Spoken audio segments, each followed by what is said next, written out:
big, massive dumps. Dumps. Congratulations, sir. Congratulations, sir. You just won the election.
sample Trump saying massive dumps song, please do it.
All right, welcome everybody. Some technical difficulties today.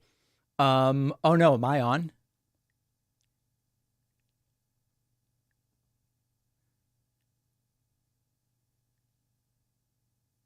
I think I'm on. Yeah, no, I was trying actually a new like a voice modifier thing before, and that was a joke, by the way. It did something weird. It did something weird, but I don't want to even do too much with it because we've got an entire new studio computer that's going in after I finish filming the Friday show this week, and then we're starting everything from the beginning. Okay, so that we'll have a whole new setup, and it's going to work far, far better.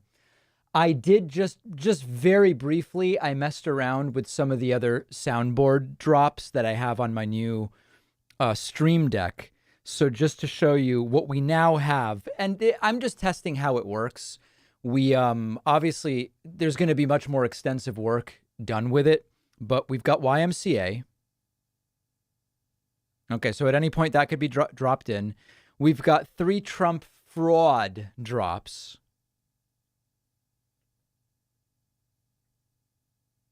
Okay, so I've got those 3, and then I've also added today these 4. That's one of them. I've also got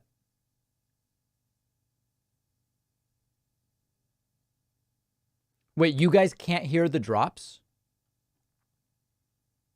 Oh, hold on a second. Desktop audio. Oh, monitor and output. Hold on a second. Okay, tell me if now you can hear it. Tell me if you hear YMCA.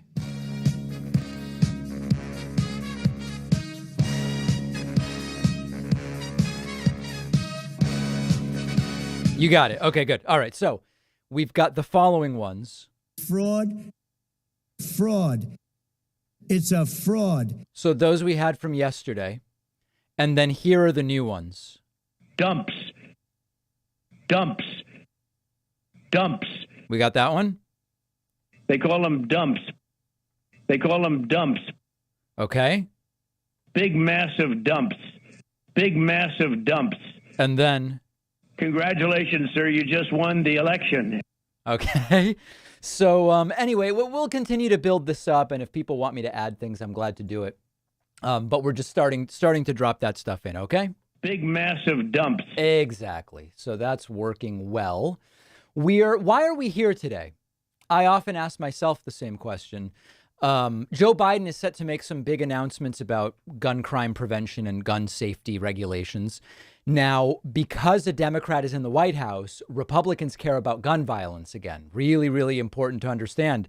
You can predict whether Republicans care about gun violence by whether there is a Democrat or a Republican in the White House. And there is currently a Democrat in the White House. So today, anyway, Republicans care about gun safety legislation. They still don't want to actually do anything about it in terms of legislation, but they at least pretend to care. Okay? Big, massive dumps. So we're going to be hearing from Joe Biden with some announcements momentarily.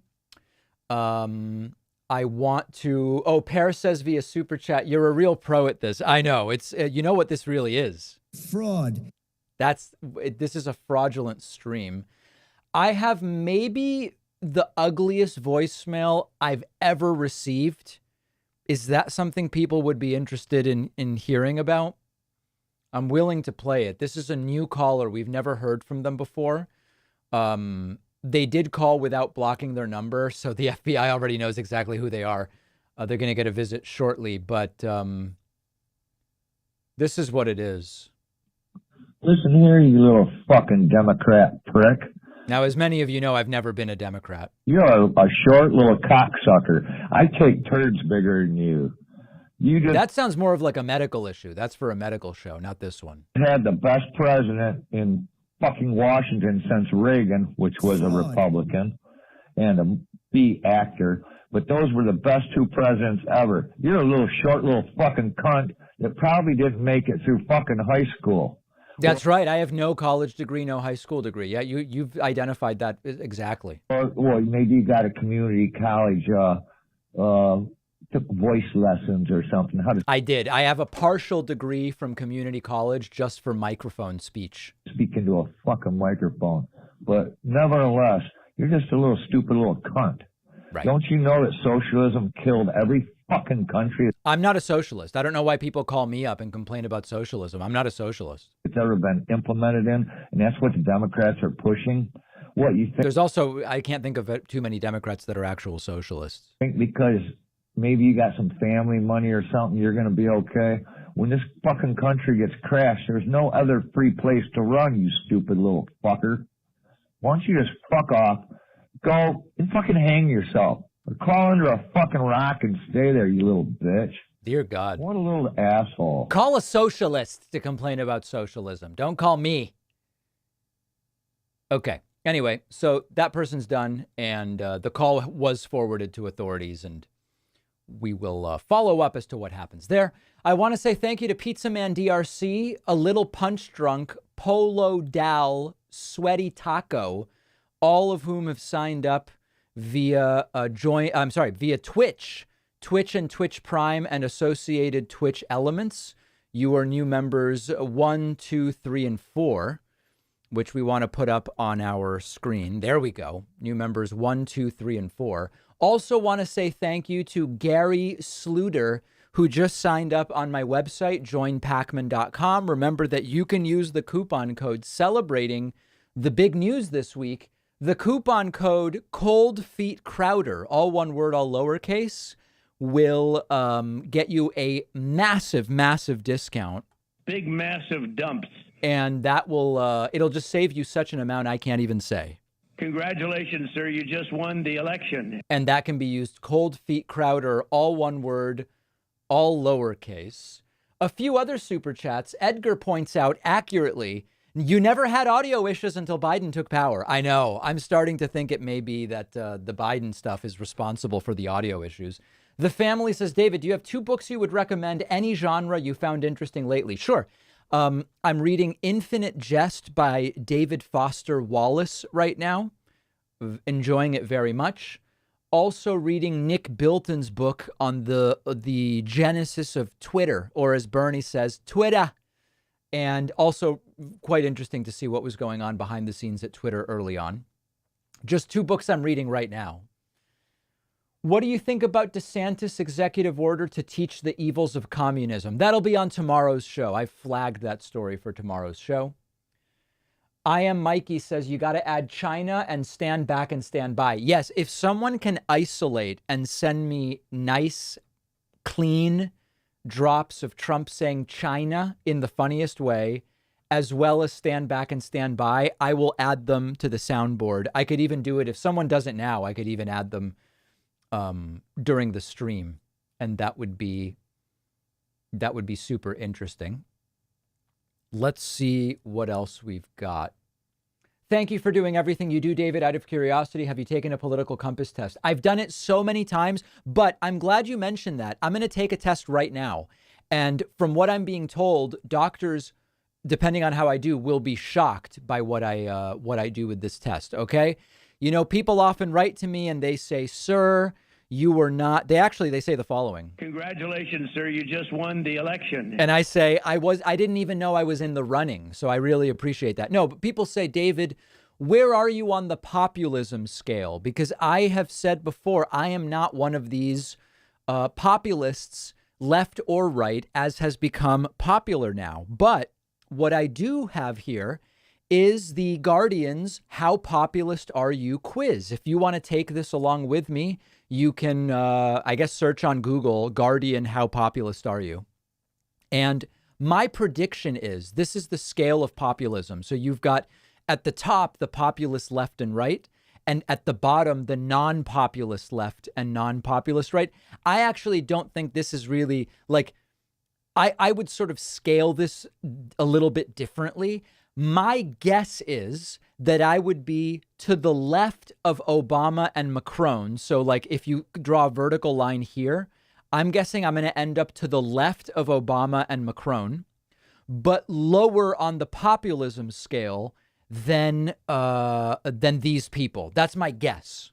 Okay. So I'm going to take this test right now. Okay. United States. Age. Oh my God. These are hard questions.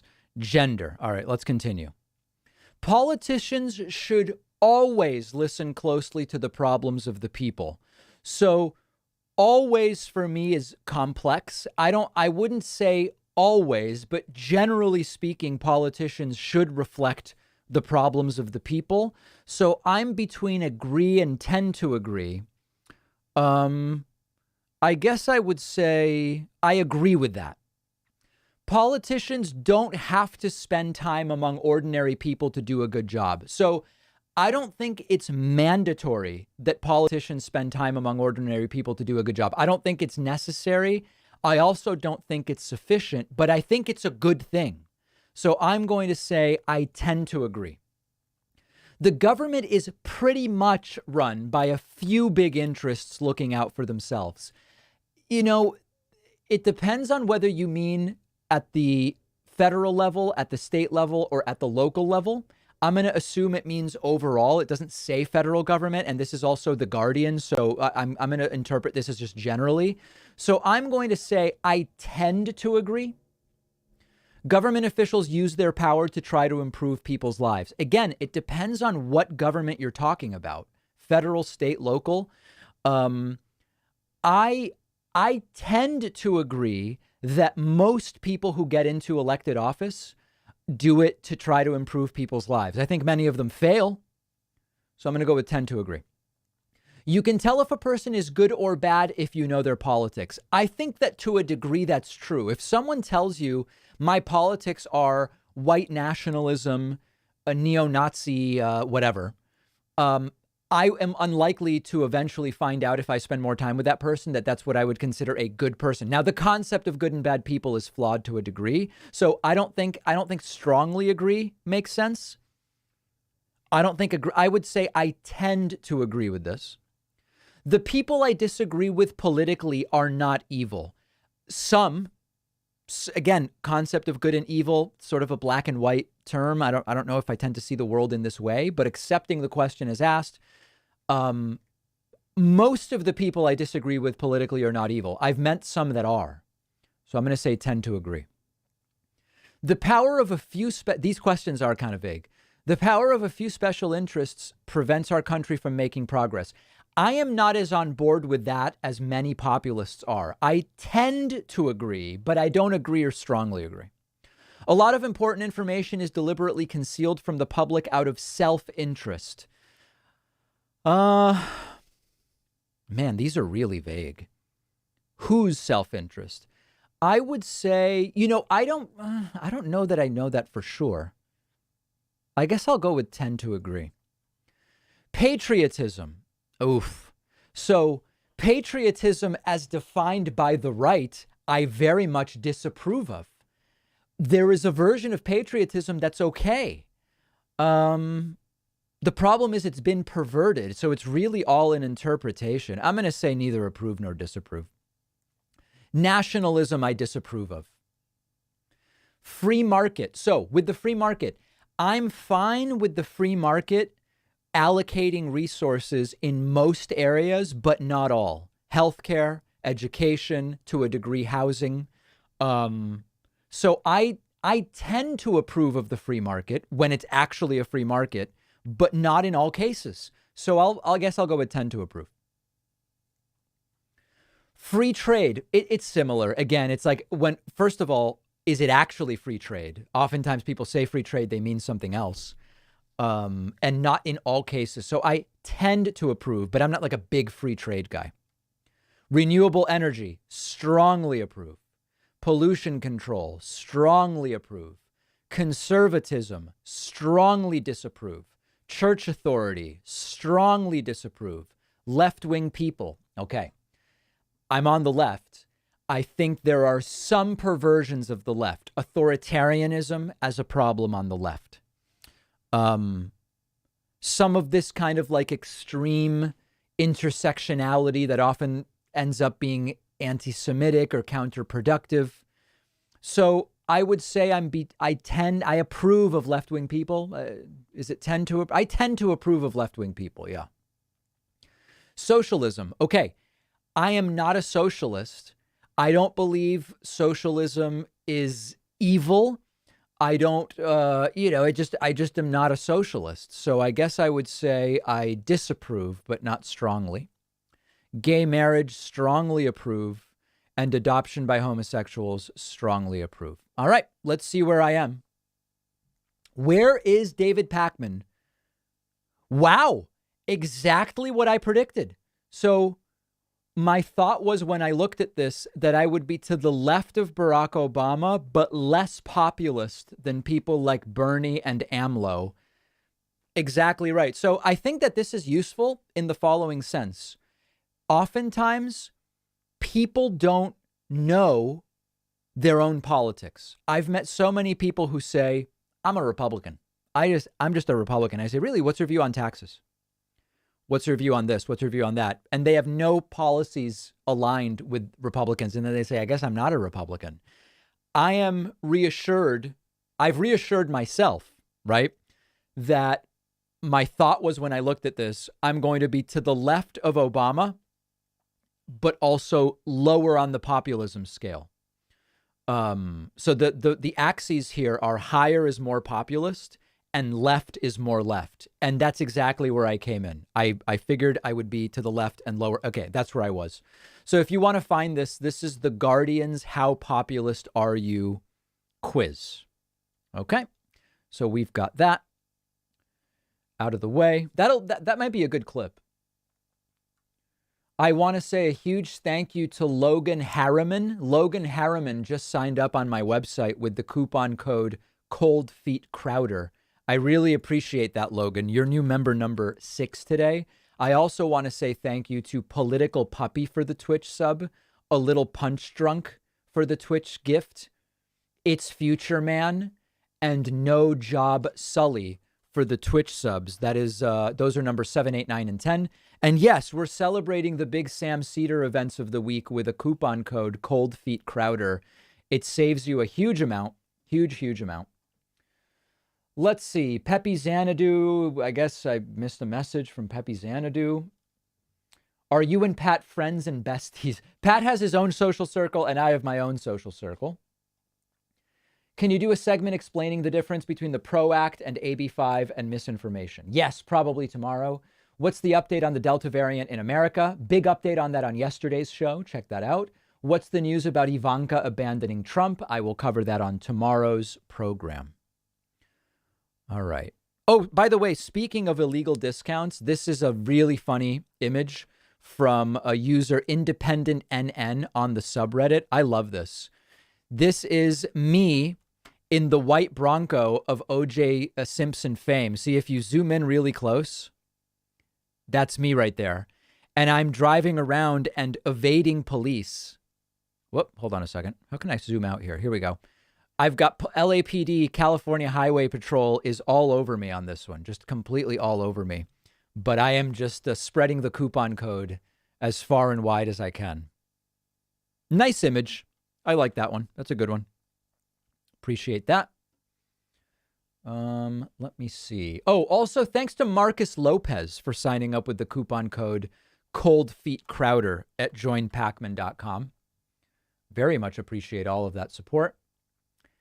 What else did I have? We don't have unlimited time. Oh, okay. Yeah, sometimes people get involved in these really weird things with me about the English language. And listen, I'll be the first to tell you, English is not my first language. I a couple of years ago was corrected about less and fewer. And I now understand it. I now make it a point to use the right term when appropriate. People have been emailing me and they seem to think that I have made up a word, mimetics, and they're saying the word is mimetic. These are two completely different things, guys. Okay. So when I'm using the term mimetics, oh my God, look at this. Mimetics, as it says here, is the study of memes. Mimetics sees ideas as a kind of virus, sometimes propagating. Okay. So when I say mimetics or mimetic elements, I am referring to memes. Different word, mimetic, okay? Mimetics is a noun. We're talking about things. Mimetic is an adjective that means imitative, relating to, characterized by, or exhibiting mimicry.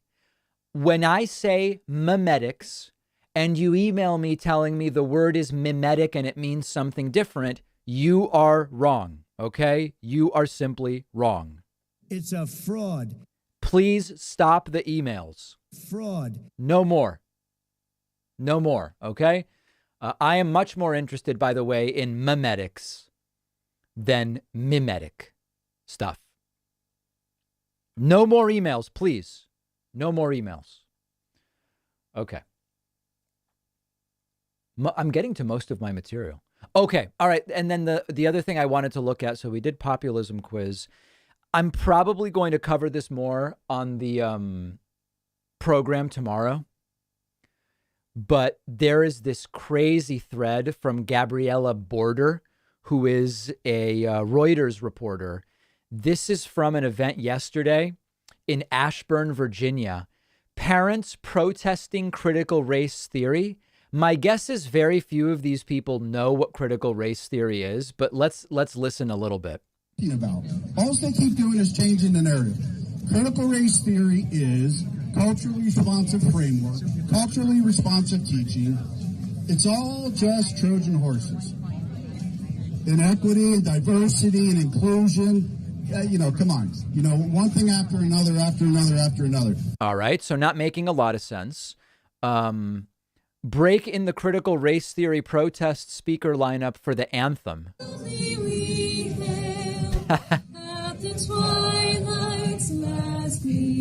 Indistinguishable from parody. There's more clips. This was Inside.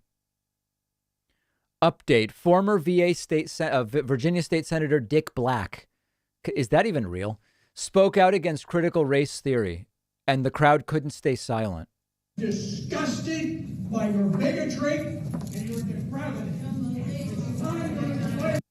What the heck?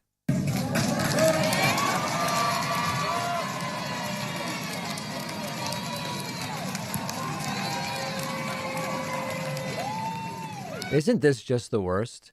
Loudoun, Loudoun County School Board ended public comment. Anti-critical race theory protesters react.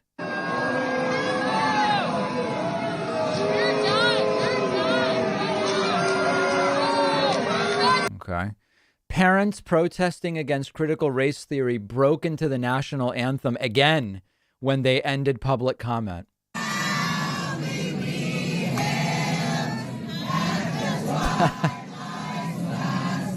Man, this is really globally humiliating. This is just an embarrassment. The Loudoun County Sheriff's Office declared the school board meeting an unlawful assembly and said everyone will be trespassed. 2 arrests made. Who pays your salary? Shame on you. Wow.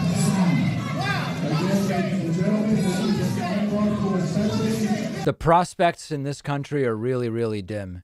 Here's a video of some dude getting arrested, I guess. Now, hey, John, please don't resist. You guys don't resist.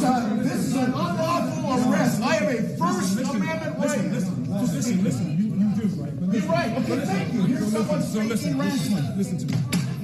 At this point, the meeting is over, right? It's not over. It's not over. We were waiting. I mean, the room's empty. It does seem to be over. If you look. Yeah. So it's really pretty wild. That's that. And I'll probably talk. I have thoughts on that, and I'm going to talk about it tomorrow on the broadcast program and all of that stuff. People liking the thumbnails on the new YouTube channel. Yeah, we announced that we had totally transitioned over to the new thumbnails, and they're looking really good. What is Crowder afraid of? Jacques Pepin, mac and cheese. Caller hates fat people. Yeah, that happened. That's true. Yep. So that's all happening. YouTube.com/Pacman Live. We are very, very close to our first 6,000 followers. In fact, let's see how we're doing on that. 5740. Yeah, so we're 260 subscribers away on Pacman Live. Oh, there we go. Another 10. Beautiful. Let's see if my button works, which will link in the chat to that channel. It did work. Beautiful. At least it's working on Twitch. And there's another 10 dropping in. Beautiful. Very nice. All right. So that's all happening. And that's exciting. Do I have any other voicemails? Yeah, I probably do. Electric Sky says via Super Chat, I took the quiz and I'm slightly more populist than you are. All right, not bad. Here's a few other voicemails as we wait for Joe Biden. So I was looking at the information of like how much Donald Trump has as far as money and then how much the millionaires have together. And I was looking at this and it says Donald Trump has 2.4 billion and we're not even sure if he even has that. And then all the all the millionaires together have $173.3 trillion. Mm-hmm. So that's going on. Here's a Troy York nonsense. David Hackman, you are a podcasting shade gorilla. I'm a shade gorilla, did he say? Argentine socialist. I'm Argentinian. I'm not a socialist, though. I saw your video. Well, the headline, I didn't even bother, where you go, Matt Gaetz could be prosecuted. Oh, okay. If you're just responding to a headline, I'm not even going to listen because that's just a waste of time. If you actually want to watch a video and tell me your thoughts, that's one thing. Let's see what else we've got here. Hi, Mr. Devinder Singh. I'm just wondering. Okay, that one I think I played on the last stream. Okay, I think we're oh, hold on. Here's one about Sam Cedar. Yeah, someone needs to tell Sam Cedar, perhaps you can, and I hope you don't do a video of this, that these protests against Bolsonaro are just globalist, health, industrialist propaganda to smirch Bolsonaro, to smear him, and to... Yeah, we heard this yesterday too, didn't we? Yeah, I guess I don't have that many new voicemails. Let's just see. I'll give you like a normal random voicemail.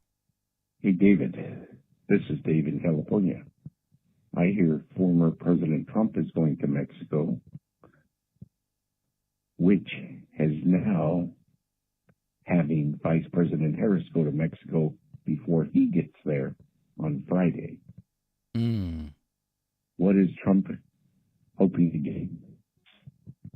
I think he wants to show at least his base that he's still president of the United States. Okay.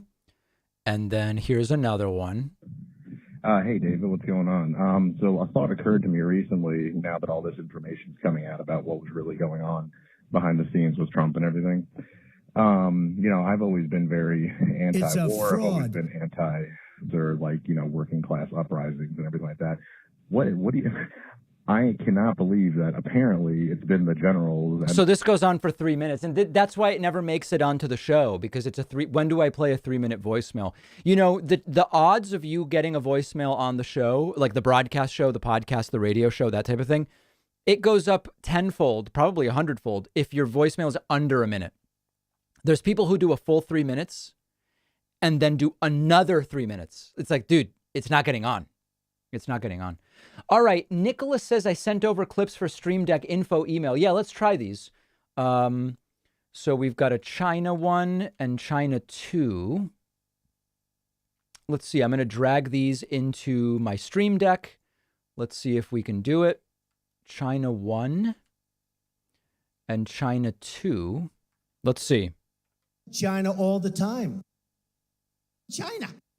That's a good one. China. That's nice. All right. Thanks very much, Nick. So we've added those in.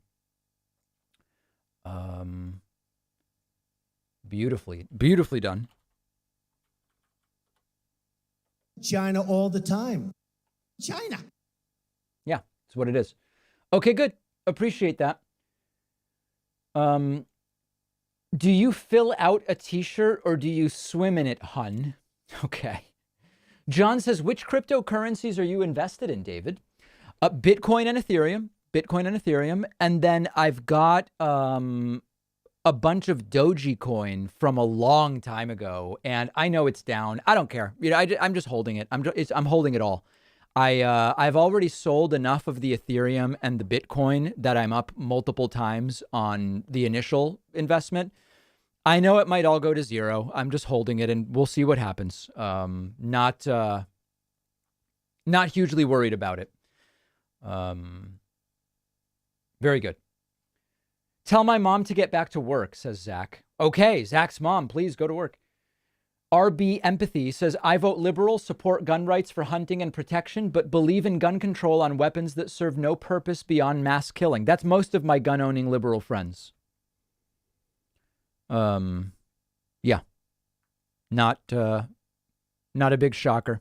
I also want to say thank you to Anthony Hekanova, who just signed up on my website, joinpacman.com. We do have a coupon code this week in celebration of this wild event that took place with Sam Cedar, Steven Crowder, and Ethan Klein. The coupon code is Cold Feet Crowder. It's all one word and it's all lowercase. It works on any membership at joinpacman.com. Cold Feet Crowder. I also want to thank Hippie Chick, Auntie Yuliha, Ultra Butt Puncher, Big Pun, all of whom just signed up via Twitch. New members 13, 14, 15, and 16 via Twitch. And please remember, if you are an Amazon Prime subscriber and you're not using your Twitch Prime subscription that you get every month, you're leaving money in Jeff Bezos's pocket that could go to a streamer that you like, or even that you don't like, but you value in some way. So I'm not saying you have to use it on this channel, but you don't leave your Twitch Prime subscription unused. Do not do it. Do not do it.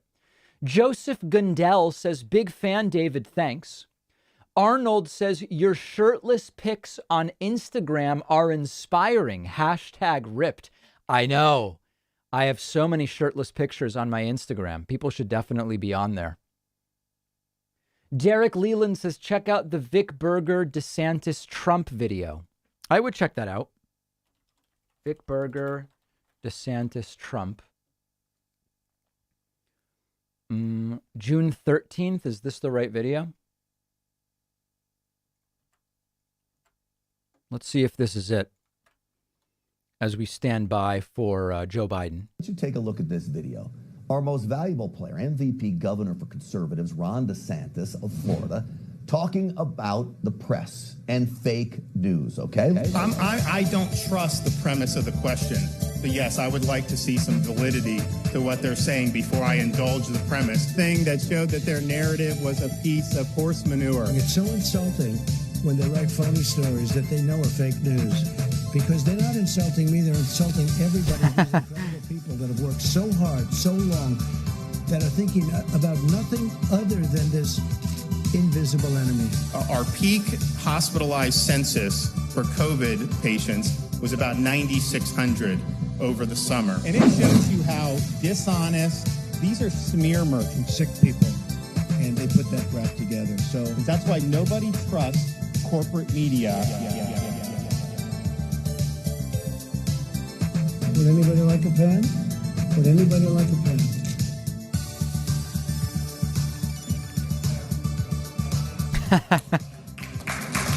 There is definitely a similarity in the mannerisms there. Would anybody like a pen? Would anybody like a pen? Would anybody like a pen? Would anybody like a pen? Nicely done. Yep, I approve of that. That's a pretty good one. Liking it. Other super chats coming in. Hey, David, what are your thoughts on what happened with the For the People Act last night? My lead story on today's podcast is all about that, so I'm going to try to avoid duplicating content, but that's the lead story on today's podcast, TV show, radio show, the whole thing. Charles says these right-winger conservative figures will never go on the types of left-wing platforms that actually challenge them substantively on policy issues or history in general. Mostly true. Some of them will, but mostly that's accurate. Big thank you to a whole bunch of people dumping in some Twitch subscriptions. I want to say thank you to Geek Girl, The Savage Minion, Mr. President Jesus, Lugubrious, It's Gimli, and G. Blasand Rock. That is 6, putting us at 22 today. Lumisum says via Super Chat, John McAfee has been allegedly found dead by his own hands, according to Spanish news. He said he had no intention to do so. I don't know anything about it. I couldn't possibly comment on that right now. Where should I start to learn about democratic socialism and social democracy? What are best authors? I would maybe start with the very short, what are they called? The very short introduction series. Just get the one on socialism. There's probably some. Let's see. Very short introduction, socialism. Yeah, get socialism, a very short introduction.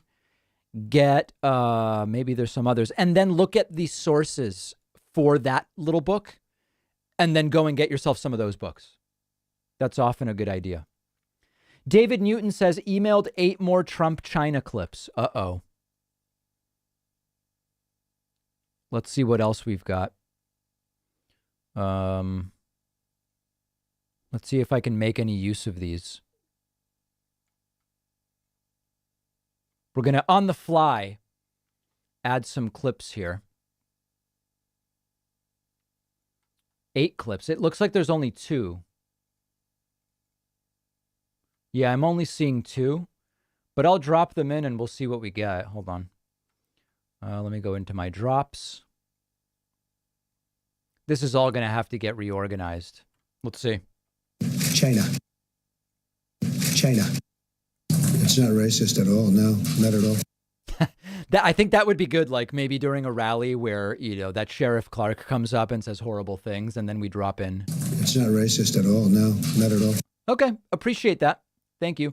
Again, we're switching over to a completely new computer system in the studio by after this week. So we will we'll have to rebuild everything after that point in time. Other super chats coming in. Denny says, why didn't you take a selfie with me when I asked? Oh, I don't know what that's about. Joe Biden is a neoliberal corporatist. If you're on the left at all, you would do a lot more criticisms of him. Please hold Joe Biden accountable. My lead story Monday was a criticism of Joe Biden. In the clip today about the Voting Rights Act, I criticized Joe Biden. I think that I may be going on a limb here, guys, but I think it's possible that people may be criticizing things that do or don't take place on the show without actually watching the show. McAfee dead, Spanish prison suicide.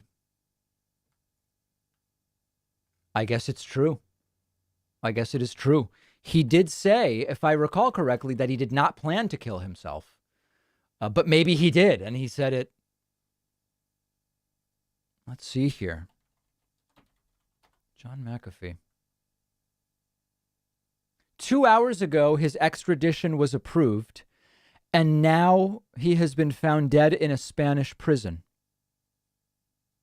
It is a New York Post report, and, you know, the New York Post is essentially Fox News. People may or may not know that. Antivirus software pioneer John McAfee dead after prison suicide.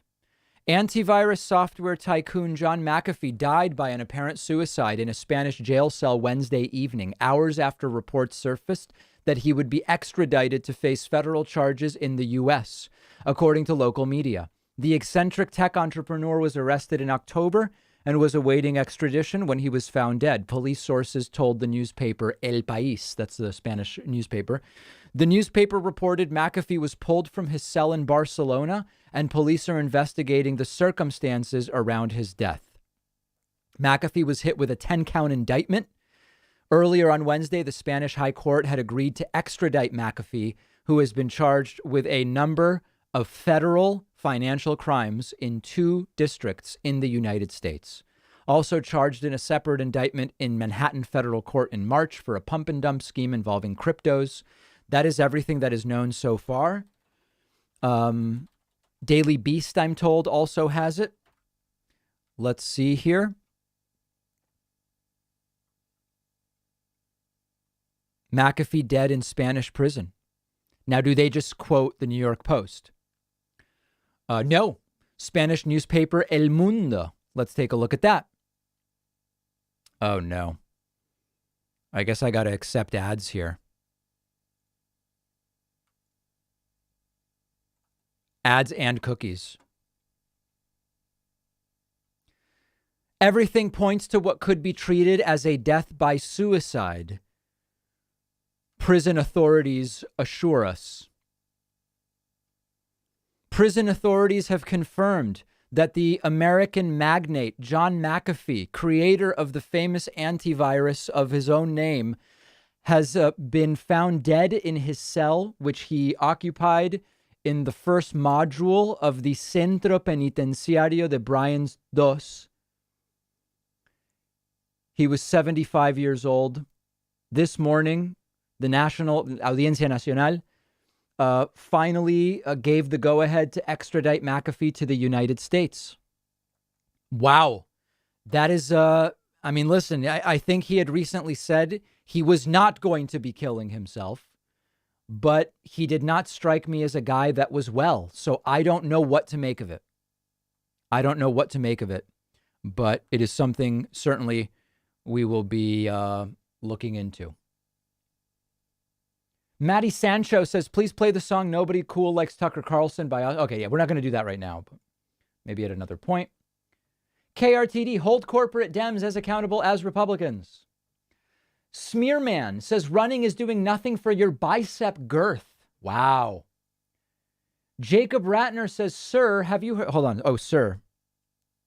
Congratulations, sir. You just won the election. Sir, have you heard of the essay for Americas by George Packer in The Atlantic? It argues we're in a cold civil war. Interesting and good read. I have not read it. I should.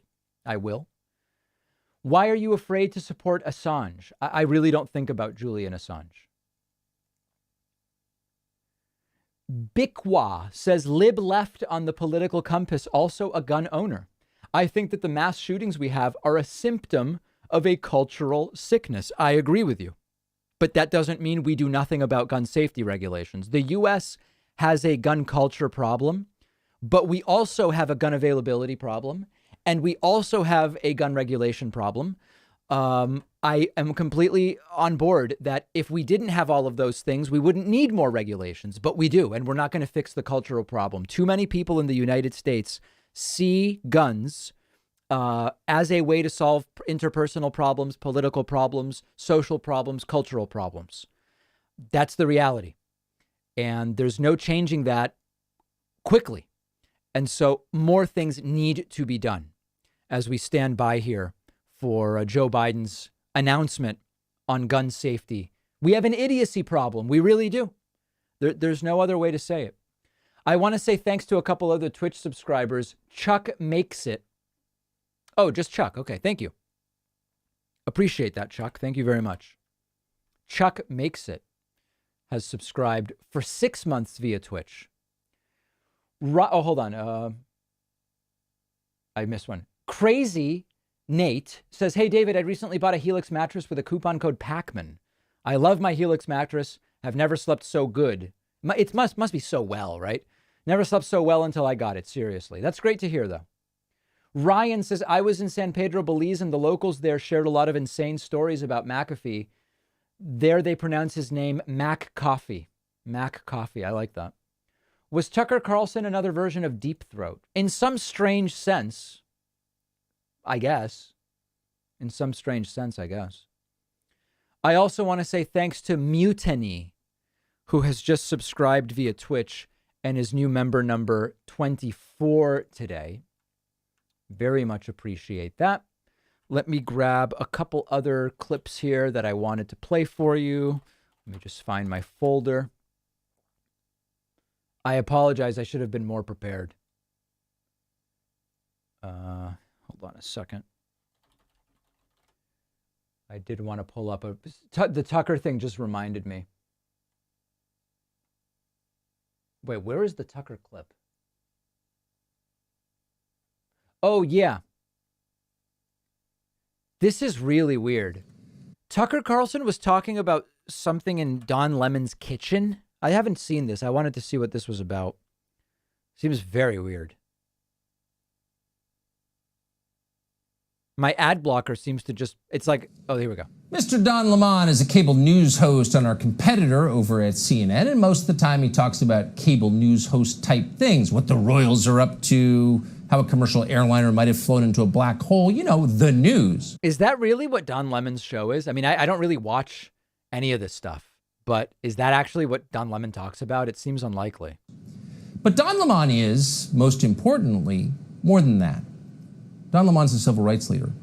And just the other day, he spoke to the Washington Post about... Is that even true? ...about his feelings on civil rights, and he declared, you may not be surprised by this, that America is a racist country. Quote, we're living in two different realities as black and white people, said Father Lemon. It was interesting. We read that and we thought, well, here's a guy who makes millions of dollars a year for presiding over a show that is failing. That seems like a pretty good deal. But like so many...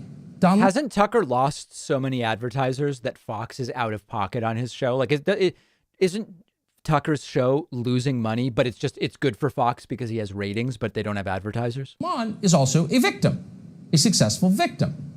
And so we asked on the victim scale, on the scale of, say, Meghan Markle to Michelle Obama, just how oppressed is Don Lemon? What is the different reality he is forced to live in and as a black man in America? Well, we did a little digging. And here are the details. Don Lemon lives in a $4.3 million home in Sag Harbor, New York. No. Why would you even say the city he lives in? Like, Sag Harbor is not that big. Why would you even do that? There's, without a question, based on the number of threats I get, there's no doubt that Don Lemon gets a ton of threats. Like, why would you even do this story? He does not live in Section 8 housing. He lives in one of the whitest towns in America. In fact, 80%. Sag Harbor is just 3% African American. Now, in the interview, Mr. Lemon said America needs to see more people like him. He regularly lectures America about diversity. What he didn't tell the Washington Post is that in his free time, he runs away from diversity. His reality... Didn't Tucker move to Maine when the pandemic started? ...is that he doesn't like diversity at all. None of them do. But here's the most troubling discovery about Mr. Lemon. Now, you have heard from the White House, from the president himself, that white supremacy is a lurking threat. You might not always see it, but it's... Oh, I'm guessing that this will be a critique, that there's, this white face, black face, what is that, like a salt shaker or something in his kitchen. Come on, this is so stupid.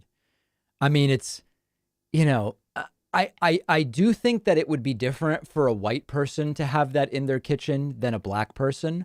Although in either case, you could plausibly argue that, like, it's a relic from a different era and it's a reminder. Like, I could see as a black man that Don Lemon would be like, this is a relic from another era. I have this in my nice house. I now have the nice house, but this is a reminder. Like, it just seems so stupid. Always there. Like Russian spies, white supremacists come in the dark of night in the most surprising form. They're shapeshifters. Now, we're not calling anybody a white supremacist here, but you have to ask yourself, I'm going to put this on the screen now, what is this symbol of hate posing as a cookie jar? This is painfully dumb.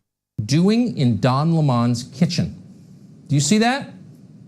That right there, ladies and gentlemen, is a white supremacist QAnon cookie jar. Now, we're not calling for the Department of Justice to look more deeply into this because that's not our place. We're a cable news show, not a law enforcement agency.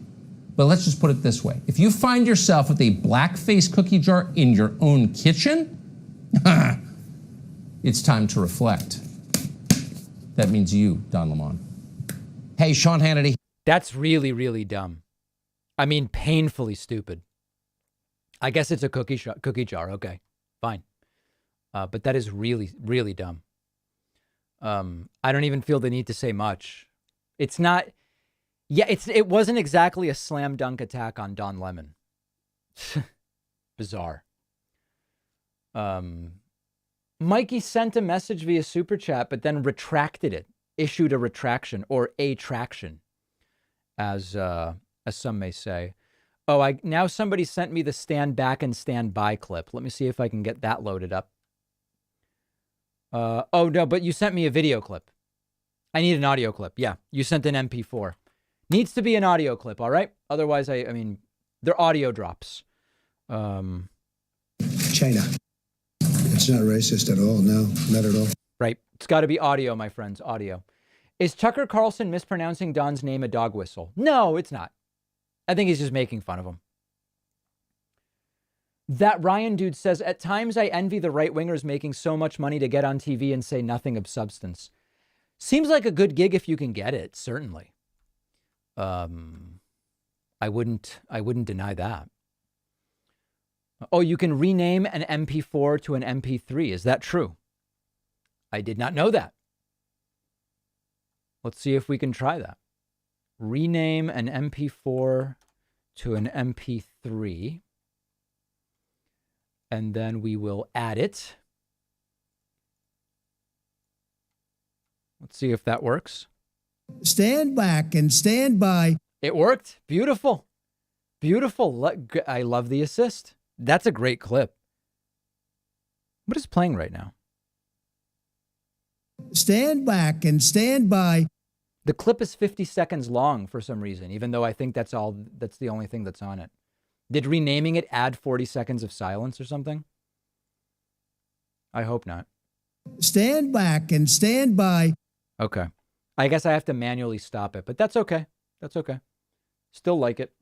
Does Tucker actually believe half of what he says? I think he probably believes about half of it. Yeah. Roughly half of it. You know, this thing happens when I go live and sometimes play voicemails where people start leaving voicemails while I'm streaming because they see it as an opportunity to get on, sometimes with really wacky stuff. So as a policy matter, I tend not to play them, but I am sort of curious because people are just dumping these in. Let's see. David, Nina, Kansas City. Why is everybody still talking about Trump? He hasn't been president in what? Forever? I get it. He was a jerk. I get it. You know, they're all kind of jerks, really. TYT sucks and Jimmy Dore rocks. Oh, it's a Jimmy Dore person. I gotcha. Okay. Fair enough. All right, here's another one. Hey, David. I saw your video a few days ago, and this is mainly a question about reparations. And I just want to ask you, is there a time limit on, like, debt to be repaid and, like, all the things that happened for, like, 300 years of slavery? You'd have to ask a reparations advocate. You know, I've said that I think that the reparations should be more fixing the structural inequalities, and that throwing cash at people does not seem to me like a way to solve a problem. I don't know why people direct these questions. I mean, I just ask someone who has, I don't know who you're responding to, I guess is what I'm saying. I mean, really, that's just, I think, where a lot of people fall on it is that, just because it happened 150 years ago, 200 years ago, and people were never paid out for it, doesn't mean that they should be paid for it. I don't know why you're arguing with me. I just don't know. Julio says, hello, are you a feminist? If so, how do you respond to feminists who say that true equality is not possible under capitalism, only through socialism or a form of left libertarianism? That's a more Marxist. And I am not a Marxist feminist. I am a small f feminist in that I am for equality under the law and equality of opportunity. I think it would be completely unreasonable to expect equality of outcome if the goal is to have every profession be exactly divided 50-50 men, women.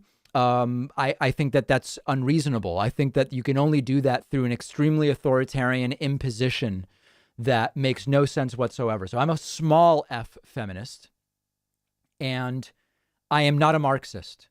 So, you'd have to go talk to somebody who believes that. I know I'm not attacking people, but I really find it boring to respond to critiques of things I haven't said. Like, this is maybe not an example because they're saying, am I a feminist? Yeah. Okay. I'm Mikey says, I feel like the mispronunciation of the names of people of color is just a super petty way for racists to show disrespect. They do it with AOC all the time. That's a joke. That's me joking and doing the thing you're saying. They do it with AOC all the time. I think they genuinely don't know how to say Alexandria Ocasio-Cortez's name. I actually don't know that it's deliberate. Frankie says, how did Buff get a socialist to win an election before a city in California? I'm confused. What? I think Tucker got into parliamentary debate, which has no morality. All right. Crazy Nate says, David, have you heard of Brian Tyler Cohen's Don't Be a Mitch Fund? I have not. I don't know what that's about. I do, however, want to say thank you to Trisha North Star for the Twitch subscription. You're number 25 today. And just a reminder for anybody who's just joining us right now, we have a very special coupon code this week. Cold Feet Crowder. If you know, you know. Cold Feet Crowder is a coupon code at joinpacman.com. Not only do you get all the cool benefits of being a member, including that I suck up to you, but you get a huge discount. You get a huge discount as well. Okay, people asking me to check in on the Pacman Live count. Let's see where we are. We had a bunch. Okay, my goal was to get to 6,000 subscribers on the new YouTube channel today. We're now 180 away. I'll paste the link in the chat a couple of times. You can also just go to youtube.com/Pacman Live. This is an all new channel, different content, no overlapping content with the clips uploaded to our main channel. People are going crazy. I've even gotten emails from people saying some of the stuff you're posting is almost too edgy. There's another 10 subs that dropped in. Yeah, I would love to get to 6,000 because it's an arbitrary round number. We're only 170 away. We'll keep an eye on it. And we are standing by for Joe Biden momentarily. Now, Friday, on the Friday show, I'm going to have a commentary. Someone wrote to me and said, David, what can Democrats do to better appeal to rural or rural voters, depending on your preference on the pronunciation? One of the things is Democrats have to drop counterproductive rhetoric on gun safety. There is much to be done on gun safety. And it should be done. And much of the country agrees with a lot of the different stuff. But Democrats in many parts of the country are shooting themselves in the foot on gun safety stuff, particularly when there's very little to be done at the level of government for which they are running. So I'm going to be talking about that on the Friday show. I've already started putting together some notes about it. And I think it's going to be, I think most people will, generally speaking, agree with what I say. But there will certainly be some controversy to it. Look at this. We are now only 110 subscribers away from 6,000 on the new YouTube channel. Let's even check it out. Whoa, hold on a second. Hackman Live.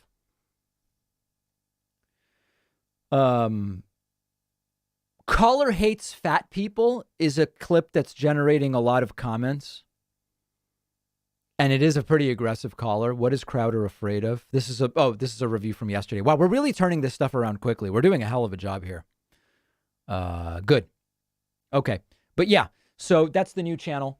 And we'll check back in momentarily as we stand by for Joe Biden here. Okay. One more voicemail for you. Hi, David. On your live stream, you said that this is instant reaction. Like this just happened.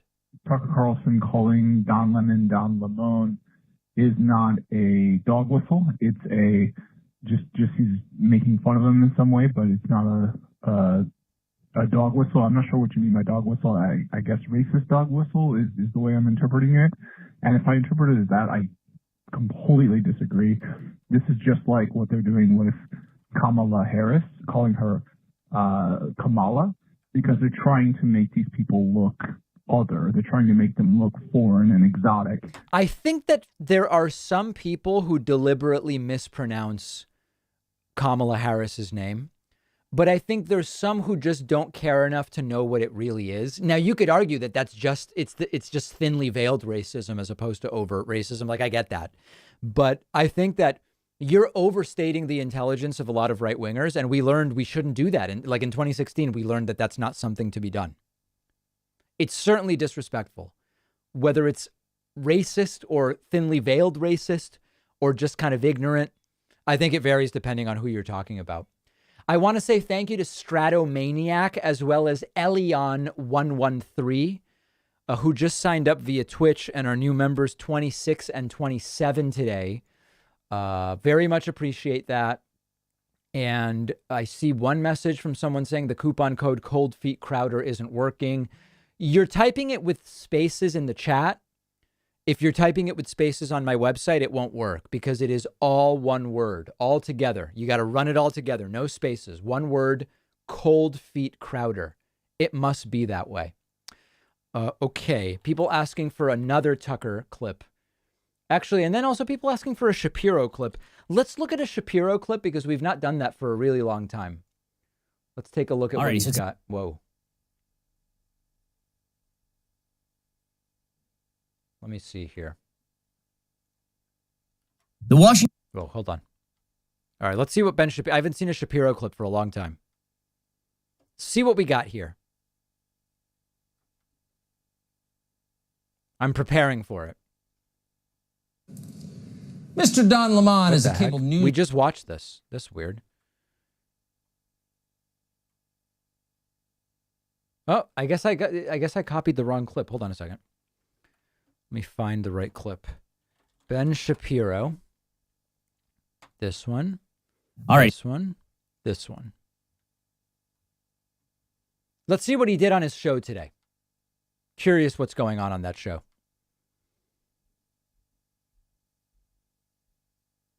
What is happening? It's like the ad blocker just, it's like the ad blocker's not doing super well. Like, I don't have to watch the ads, but I have to watch The Washington Post concludes that higher numbers of black traffic deaths are the result of infrastructure racism before the People Act dies an ignominious death to the whales and teeth gnashing of the media, and Don Lemon declares himself bias-free. I'm Ben Shapiro. This is The Ben Shapiro Show. What's up with the kind of shaking of his head like that? That's weird. I didn't know that he was doing that. Higher fuel prices, higher food prices, construction costs, housing prices. Inflation is here. Have you protected your savings, your investments? If you haven't yet diversified a portion into precious metals, the answer is you have not. So I'm going to tell you again, if you haven't reached out to Birch Gold to diversify part of your IRA. He's doing gold. Okay. Or 401k into a precious metals IRA, do it today. Text Ben to 40. Precious metals IRA. Oh boy. 474747. Get a free information kit on protecting your savings with gold. I buy my gold from Birch Gold because they have an A+ rating with the Better Business Bureau. Countless 5-star reviews, over 10,000 happy customers. Talk to them, ask all your questions. get informed, and then decide if you want to put some of your money into precious metals to work with Birch Gold. Text Ben to 474747. When you make a purchase before June 30th, Birch Gold will send you a signed copy of my book, How to Destroy America, in 3 easy steps for free while supplies last. Again, text Ben to 474747 and protect your savings today. Again, text my name Ben to 474747. This is weird.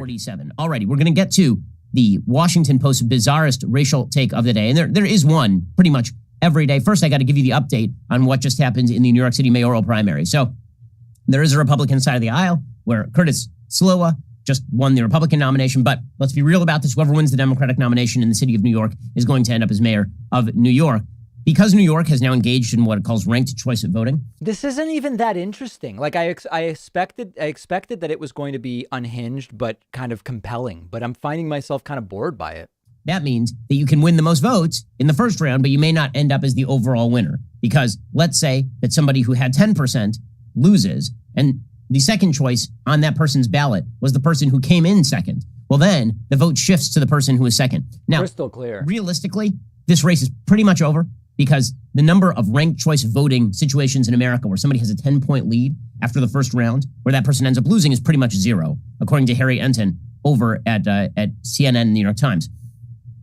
Eric Adams appears to be the winner at this point. Eric Adams, who, of course, is the former police, I believe he's a former police officer. And thanks to Aristocracy for the raid on Twitch, by the way. I am surprised. I haven't seen a Ben Shapiro clip for a long time. I'm kind of surprised this is what his show is like, I have to tell you. And a rather moderate candidate, at least so far as New York City goes. He is leading right now in the clubhouse with about 30%. Coming in second, somewhat shockingly, is Maya Wiley, who until recently was considered sort of an also-ran. She was the only member of de Blasio's administration to actually run. She was occupying the left lane, so I guess it's not really that big a surprise that about 20% of voters showed up for Maya Wiley, since everybody else was trying to crowd each other out of the technocratic moderate lane. So Adams ended up at about 30%. Wiley ended up at about 21%. Catherine Garcia. I'm finding this analysis pretty boring. Let's see him talk about Washington Post talks about roads are racist. And this goes to the deeper point. And the deeper point here is that when you attribute everything in the world to miasmatic forces of racism, it makes it very, very difficult to solve problems, which of course is the whole point. When you make problems difficult to solve, and then you implicate the entire system, the notion is that you're going to have to tear down the entire system in order to solve the problems. Everything has to be nuked. You have to just tear down everything. And then finally, once we have salted the earth. This is not sped up. This is not sped up. Earth and burn the remains of the old system, then we can build the new. Except that doesn't actually solve problems. That makes things a lot worse in the near term. So perfect example today in the Washington Post. There's an article in the Washington Post, is at the top of their website today, titled "Traffic Deaths Increased During the Pandemic. The Toll Fell More Heavily on Black Residents. Report shows." A new analysis found that even before 2020's increase, black people were killed on roads at a rate almost 25% higher than white people. Now, let's just say that you read that stat, right? That for a very long time, black deaths on roads have outpaced white deaths on roads. Now, I just want to interject something here. There's a conversation to be had here. So this is going through from my experience in New York and Boston. One thing I've noticed in more highly non-white neighborhoods in New York and Boston is that the road design does seem to, it wouldn't shock me if the design of the intersections led to more traffic accidents. And what I mean by that is, if you drive in some of the predominantly non-white neighborhoods in Brooklyn, if you drive in some of the predominantly non-white neighborhoods in Boston, I'm not saying it's because there's non-white people. It's really probably a lot because these are poorer neighborhoods. In Boston, you know, places like Mattapan and parts of Dorchester and et cetera.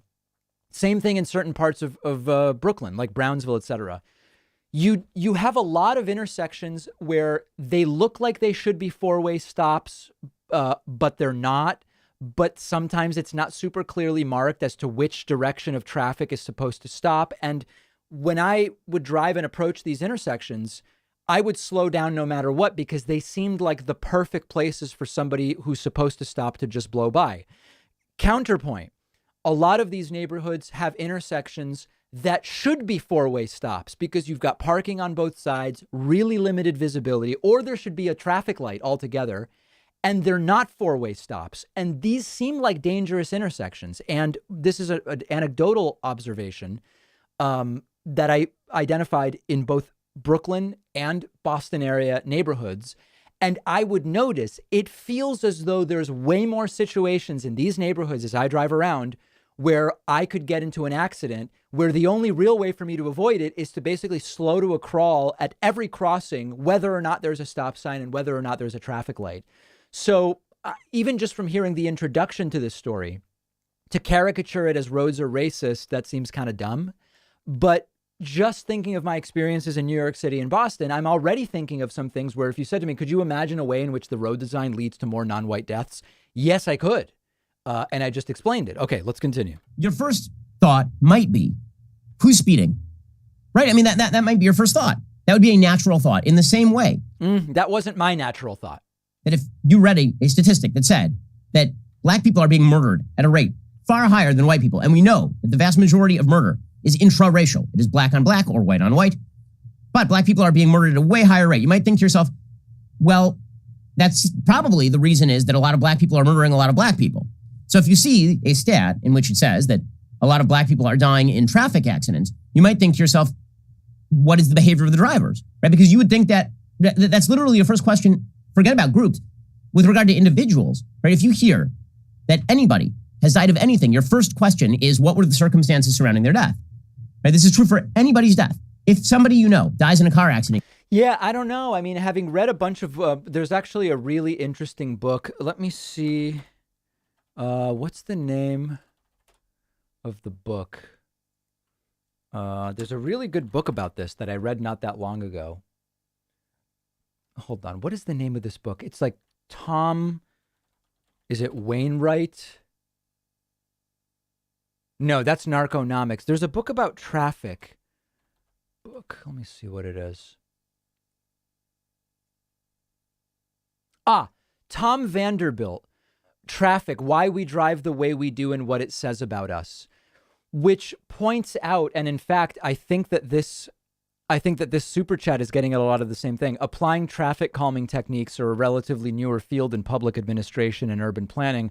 Obviously, more affluent and modern neighborhoods would have the most reason to sign applied. Yeah, there's a lot of things that are done to psychologically make roads safer. And this includes the width of the road relative to the width of the sidewalk and the placement of bike lanes and what, these elevated crosswalks and all these different things. And of course, more affluent neighborhoods are going to get that first. This is just like Ben is projecting onto the story his biases. It's just that simple. That's all I see here. Your first question is how? Right? You don't ask questions typically about the roads. You don't ask questions typically about the lights. Typically you ask, okay, were they speeding? And if somebody says, oh, they were speeding, you go, oh, okay, well, that's terrible, but you're speeding, right? Like you should probably pay attention to the traffic signs. Right. But if the person being killed is the one hit by a speeder, then that's a different situation altogether. Even to say, just look at whether anyone was speeding. Well, what if one of the two vehicles was speeding, but the person killed was not in the speeding vehicle? Then you're already looking at a traffic design situation. This entire Washington Post piece is designed specifically to ignore the question of who is doing the speeding. Right? Because if it turns out that black drivers are speeding more often than white drivers, that at least partially explains the discrepancy between black and white death statistics. Yeah, it sort of does. But what if the roads in certain neighborhoods, again, because traffic design hasn't been done, lend themselves to more speeding? All right. So I think we get the picture of this. Let's look at, wow, he went on this for like 15, 20 minutes. Let's look at the Death of the For the People Act. Okay, it looks like they block out some stuff. Police morale drops. Let's look at police morale drops as crime rises. Here we go. See what's up with that. When you pursue the lie that equal outcome is the natural state of things, regardless of behavior, and when you do as Ibram Kendi says, and you say, well, if there is a differential in behavior, then you're implying racial inferiority. I'm not implying anything. I'm saying that there are differences in human behavior across a wide variety of human interactions and activities. That's just a fact. Okay, saying something is a fact doesn't make it a fact. Now, the truth here is there's very few people who really see equality of outcome as a goal. It's sort of a straw man. I mean, there are some, like I know some actual Marxists who say equality of outcome economically, for example, is a goal, but it's really not very prevalent. Forget about rationale for a second. That is a simple fact. And refusal to acknowledge simple facts on the ground means you're going to end up not only in La La Land, but in dangerous La La Land. Like, for example, undermining the police and suggesting that the police are responsible for these disparities. I think I'm done, guys. I mean, it's really, really boring stuff. It's not even notable in any way. It's just predictable stuff. All right, we're moving on.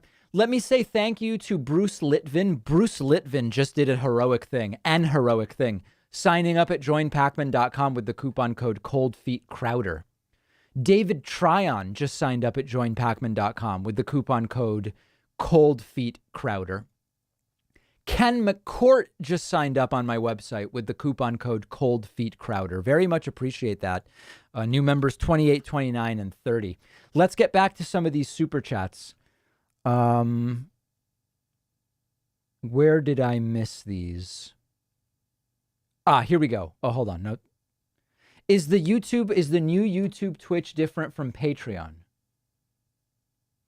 Not sure I understand the question. Yeah, this is, I mean, these, yes, it is. Jeremy says Shapiro is so libertarian, he sided with the corporation that made Mecha Godzilla in his Godzilla vs. Kong review. Maddie asks, is this sped up? If not, I'm instantly terrified. Charles Bergenstein says, my guess is the infrastructural racism refers to the lack of upkeep in the predominantly black areas, which leads to more accidents. Infrastructure in black areas probably most neglected, but I don't know. Yeah, another version of what a few people were saying. Chris says, does Ben Shapiro know that talking fast doesn't make you smart? Certainly there are elements of the English language in this. He does talk fast. Charles adds, the upkeep of infrastructure in black areas or non-white is not a priority and is neglected. So yes, there are more accidents. That's my guess. Another version of what many of us inferred. Wraith says, Ben needs a sound engineer on site. Newer viewer, by the way. All right. Maddie says, David, sir. Oh, hold on. Congratulations, sir. You just won the election. David, sir, have you seen Kelly Square in Worcester? Literally the worst intersection in the world. Check out the aerial view. Yeah, let's do that. I've not seen it. I've basically not been in Worcester at all. Kelly Square, Worcester, Massachusetts. Let's see what's going on in Worcester, Massachusetts here. All right, so let's look at maybe this. Whoa, that seems pretty weaponized. What is even happening here? What on earth? So if you're here and you need to get here, how many crosswalks? 1, 2, 3, I guess. Is there even sidewalk here? Oh, hold on. Sorry, guys.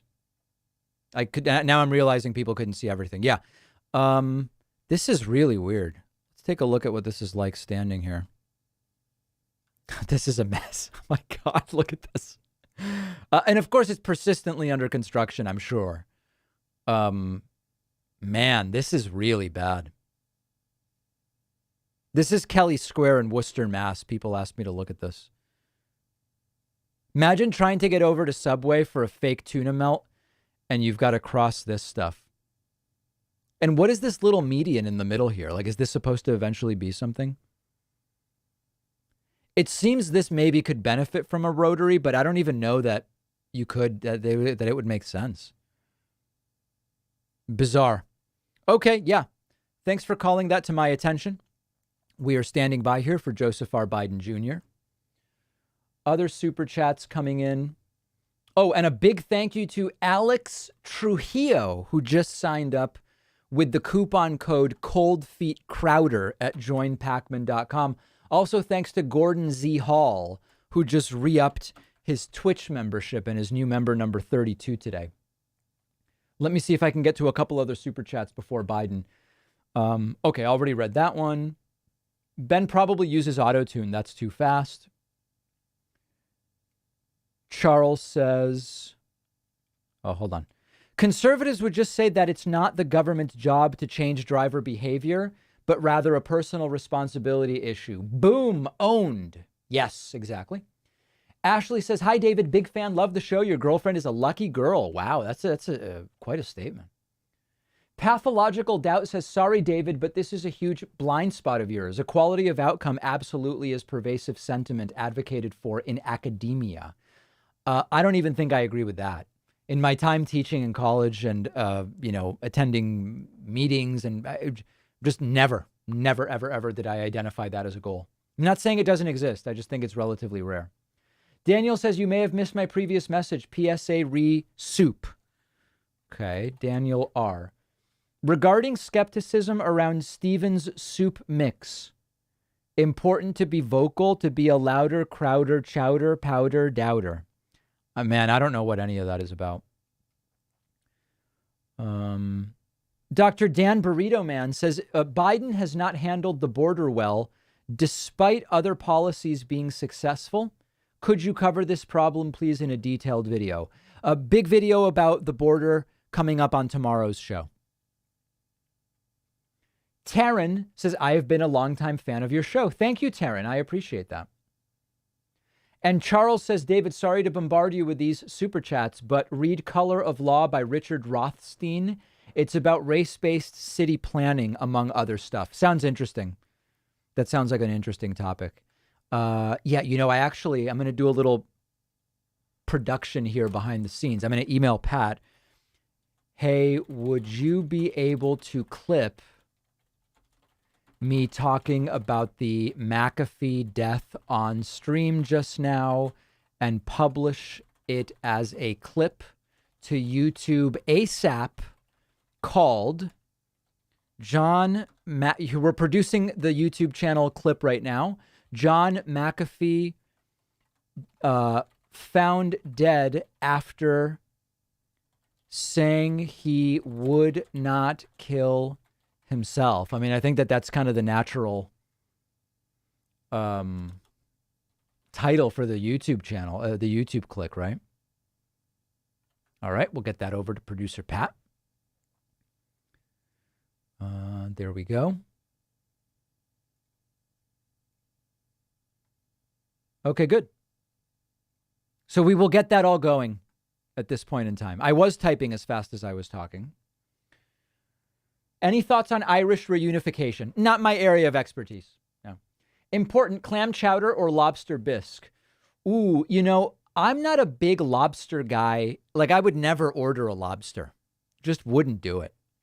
But from the standpoint of soup, I think I prefer lobster bisque. And I was recently on Martha's Vineyard and had 3 different beautiful lobster bisques.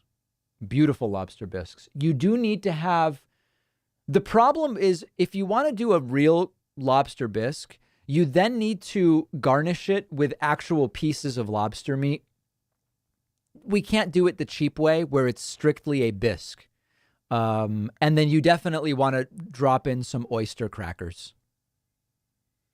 Did you hear that Ben wants to ban crime? Yeah, that seems natural. I mean, why do we keep going back and forth with how to reduce crime? Just ban the hell out of the thing, guys. Why won't politicians do it? Ban the hell out of crime and let's just move on and work on something different. Like, whatever. Oh, man. I'm from Maine and I don't even eat lobster. Yeah, that's fine. I don't like lobster other than in a soup format. That's it. What's my typing words per minute speed? I think 140. Is that high? Wait, is 140 my IQ or my typing speed? Now I don't even remember. Would I prefer lobster chowder or clam bisque? Lobster chowder. Definitely lobster chowder.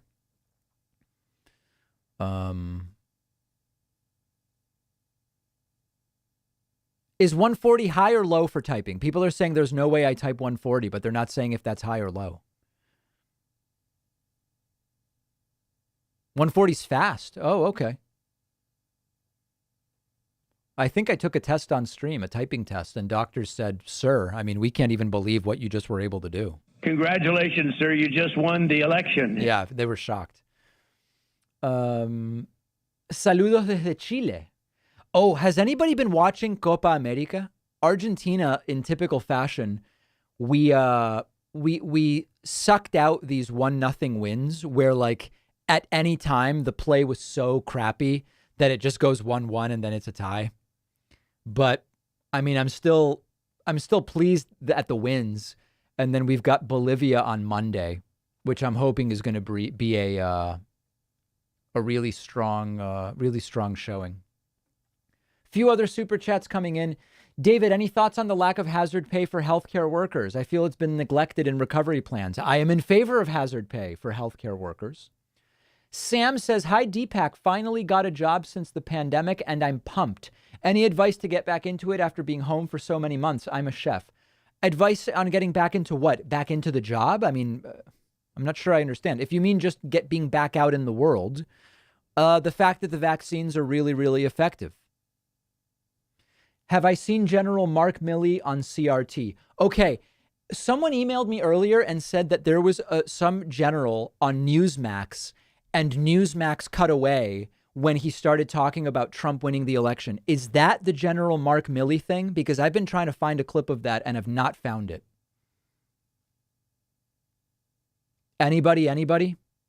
That is the thing.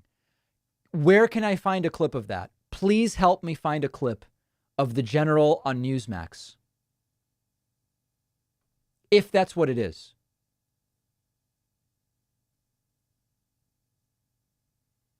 Let's see if I can find it on Twitter, because I did want to see that. Newsmax Milley. Let's see if I can find that.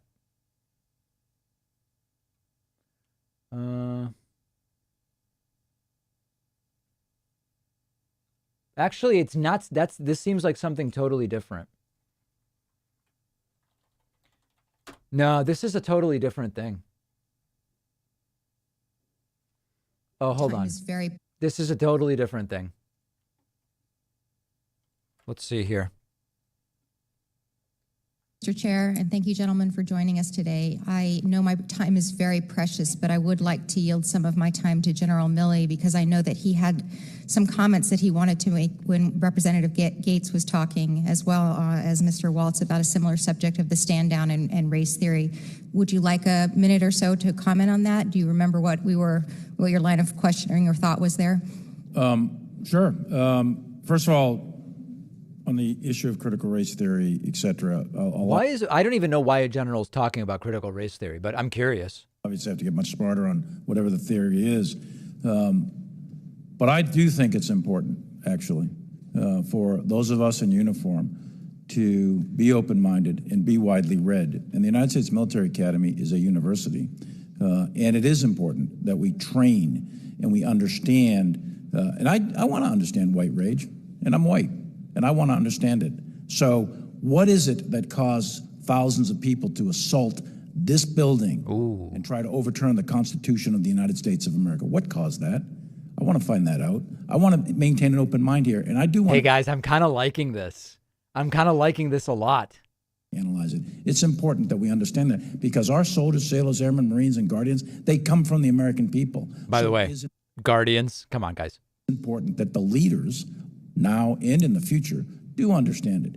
I've read Mao Zedong. I've read Karl Marx. I've read Lenin. That doesn't make me a communist. So what? Matt Gaetz might disagree, General. What is wrong with understanding, having some situational understanding about the country for which we are here to defend?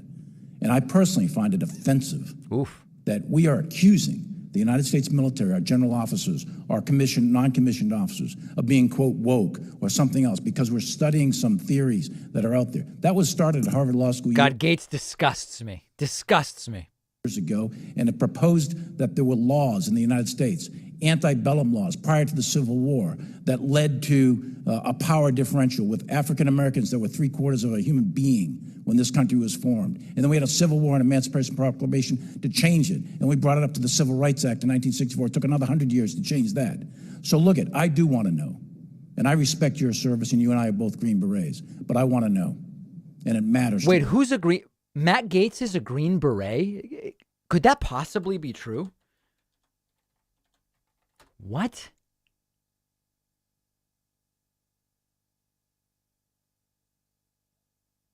Who's he talking? Who's a Green Beret? No, top general fires back at offensive criticism. Let me see here. Oh, Michael Waltz, not Matt Gaetz. Okay, I gotcha. Now I understand. Okay. Military and the discipline and cohesion of this military. And I thank you for the opportunity to make a comment on that. I think I might want to talk about that tomorrow. That's really interesting.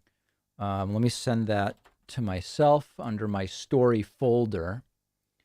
Very interesting. That's pretty interesting stuff. Yeah, thanks for mentioning that to me. All right, other super chats coming in. What do we have here? Did you see the people canceling you on TikTok because they think the Cardi B interview was real? No. Is that true? Who can somebody send me a link? I didn't see that at all. Oh my God, that was obvious satire. I don't even know. When did that happen? Let's see. Canceling me on TikTok.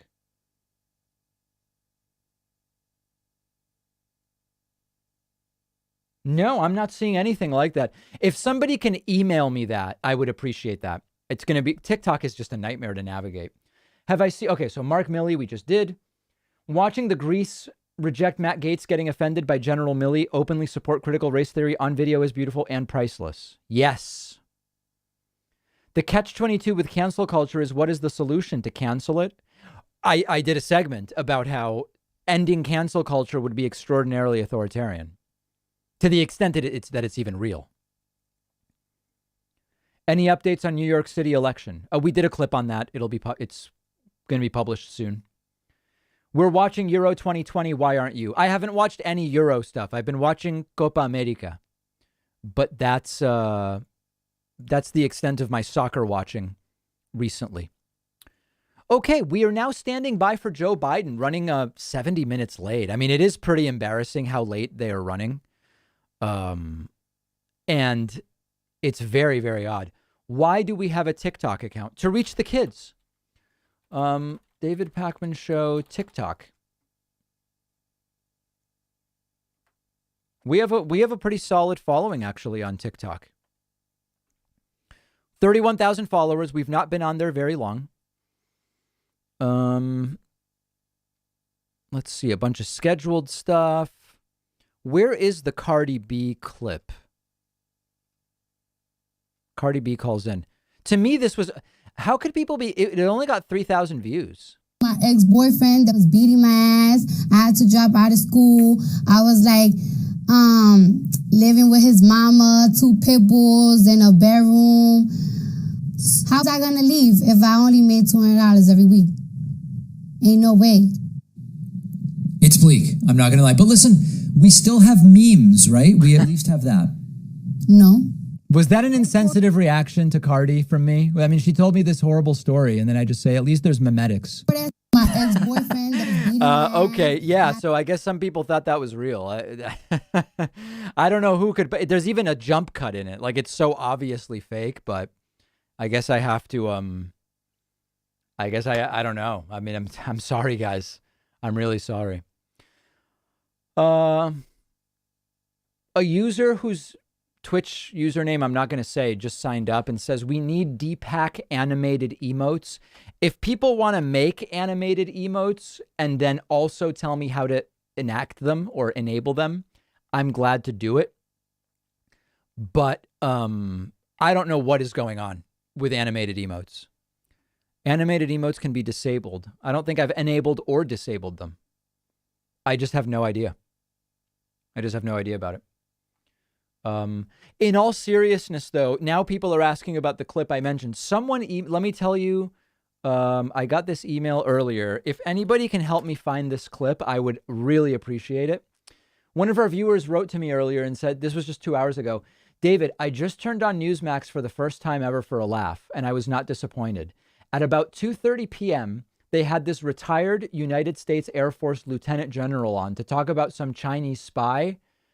About a minute into the interview, the guy spews some election nonsense saying Trump won, and the host ends the interview awkwardly and then has to give a disclaimer about Newsmax believing the election results and that Biden is the victor. It's hilarious. Can anybody find that for me?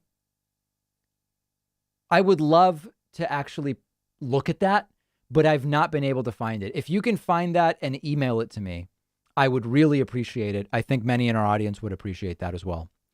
All right, let's see what's going on here.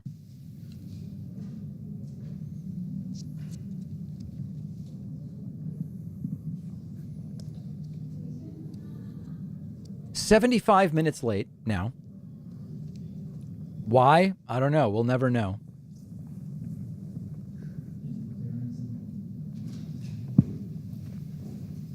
But we are that's just the speech folder guy. Yeah, that's a power move. Someone else brings your speech out for sure. I don't expect this to go particularly long, no. But I expect it to be very triggering to some on the right from the standpoint of guns. And, oh, yeah, no. So tomorrow I'll be interviewing Dr. K. Healthygamer.gg, Dr. K. Yep, that's tomorrow. It's going to be good. I assume people will like it, yeah. And then Saturday, so we are off next week, but I do plan to cover the Trump rally Saturday night, assuming that I have proper internet, because I am going to be away. And so that's going to be on Saturday night, if I can get the right internet service. I just don't know yet. It's very, very, as many of you know, sometimes I've planned to cover things, and then I'm not able to. I think I am probably going to have to ban a few people, and it's sort of sad, but it does have to happen. Yeah, all right, let's ban this user. It's like, come on, guys. A lot of people getting banned. It's sad.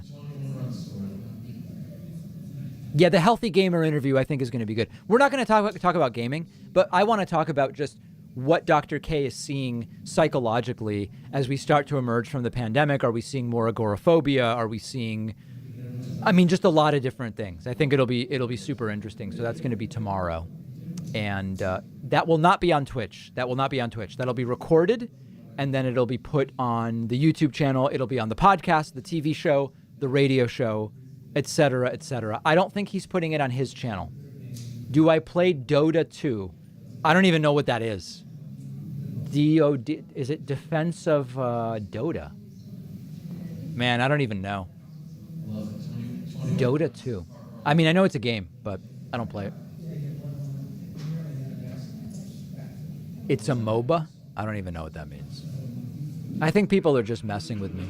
Defense of the Ancients. Okay. Very good. Beautiful. For people who want to play it, by all means, have at it. Other live streams scheduled. Yeah, there's other stuff scheduled. It's just not usually worth too much pre-promotion because things get canceled, things get moved around. But I have every intention of streaming the Trump rally on Saturday. I think it's going to be completely nuts. And everything that we imagine is going to take place at it is going to take place at it. More voicemails. The voicemails are starting to get a little too edgy, to be perfectly frank. But here's one about reparations. Hey, David. Hey, so I'm replying back. So I called about reparations. My name is Trent Bustos. The reason I was calling and asking you about that is because I watched your segment on the LGBT community and them having white people pay reparations.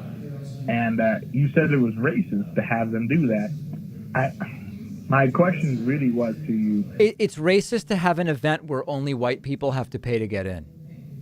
Because it seemed to me that you didn't believe in reparations. And that was the reason I asked you, was there a time or a date for like how long that happened? Oh, okay. So this seems to be the same thing we just addressed, right? Okay. Hey, David, this is Mikey Two-Hearted. Just sent you a super chat.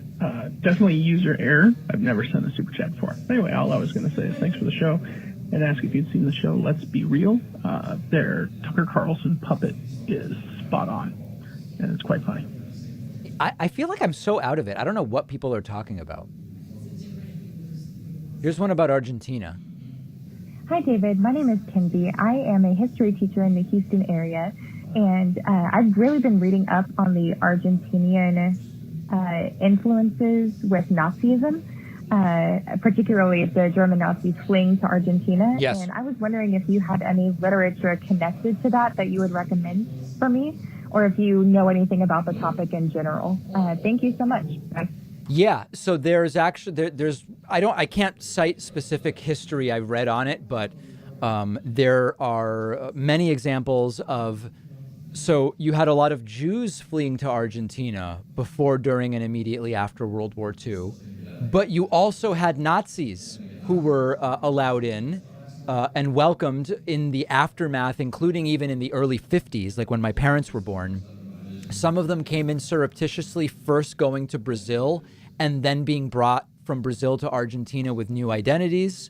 The administration of Perón, and in fact, one of his, I forget who it was, but Perón had like a very high-ranking administration official who was very involved in allowing Nazis to hide in Argentina. And it's horrible and it's disgusting. And it's a very interesting historical topic, for sure. A couple other voicemails. Hey, David, long-time listener here. Just have a quick question for you. So my high school has been in the news recently because one girl who graduated this year wrote Black Lives Matter across her face in her yearbook picture.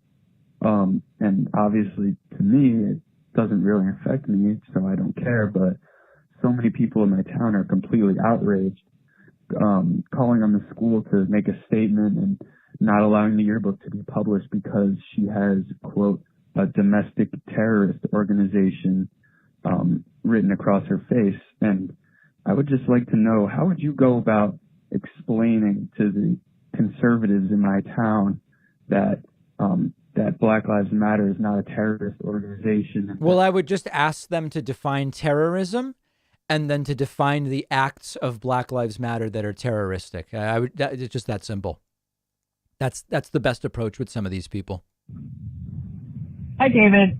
So the filibuster has to go, obviously. But what does it take to reform the filibuster?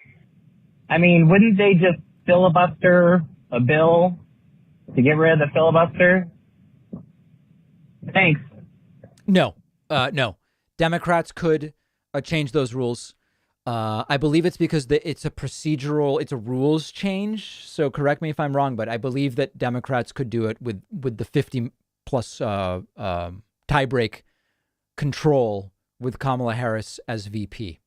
That's my belief, and that's my understanding. I want to say thank you to Mikey Gaming, as well as Gay Music Nerd and Mix Zawa, all of whom just signed up via Twitch Prime and related Twitch subscriptions. Very much appreciate that. You still can use the coupon code ColdFeetCrowder, ColdFeetCrowder, to get a discounted membership on my website. Electric Sky says, was Duterte joking about throwing the unvaccinated in jail in the Philippines? I didn't even know he said that. I had no idea.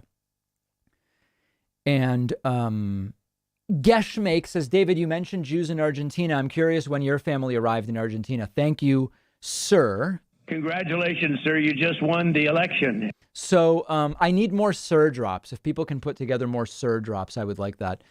Let's see. 3 of my 4 grandparents were born in Argentina. So it was before them. My maternal grandfather immigrated to Argentina from Poland in, I kind of want to say 1924 or maybe 1929. He was either born in 1919 and immigrated in 1924, or was born in I think it's born in 1924 and immigrated in 1929, I believe. But then beyond that, my other three grandparents were born in Argentina. I want to say thank you to Brandon Blood. Brandon Blood just signed up at joinpacman.com, an ominous name, but we will accept the subscription nonetheless. I think the Eggman just weighed in with something here. Hey, Dave. Michael Savage is still alive? You just reminded me that Michael Savage is a thing. Listen, Dave, no Jew believes anything Michael Savage says, okay? Right. I'm a conservative, old, grumpy New York Jew. I come from older, more conservative, more grumpy New York Jews, okay? They think he's a fucking moron and have not listened to him in years and years. He's completely irrelevant. He's absolute garbage. He's hate speech. He's a vile, messed up man. Jews do not listen to that man. But yes, he uses his identity to make other people. This is related to something on today's show. If you've not listened to today's podcast, that's what he's referencing here. And he knows what he's talking about this. Shalom, brother. God, it's like the Holocaust over here with everybody comparing everything to the Holocaust, right? Sorry about that, man. All right. There is the Eggman. Absolutely brutal attack on the English language there. We always appreciate the Eggman calling in.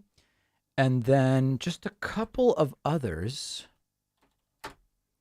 I normally don't have this much time, but this is great. We're really getting through a lot of material. Okay, we're caught up as far as voicemails are concerned. Beautiful. All right. Austin Becker. Will producer Pat defect from the David Pakman Show and become your rival? Thanks for all that you do, sir. Congratulations, sir. You just won the election. I have no idea. You would have to ask him if a defection is in order.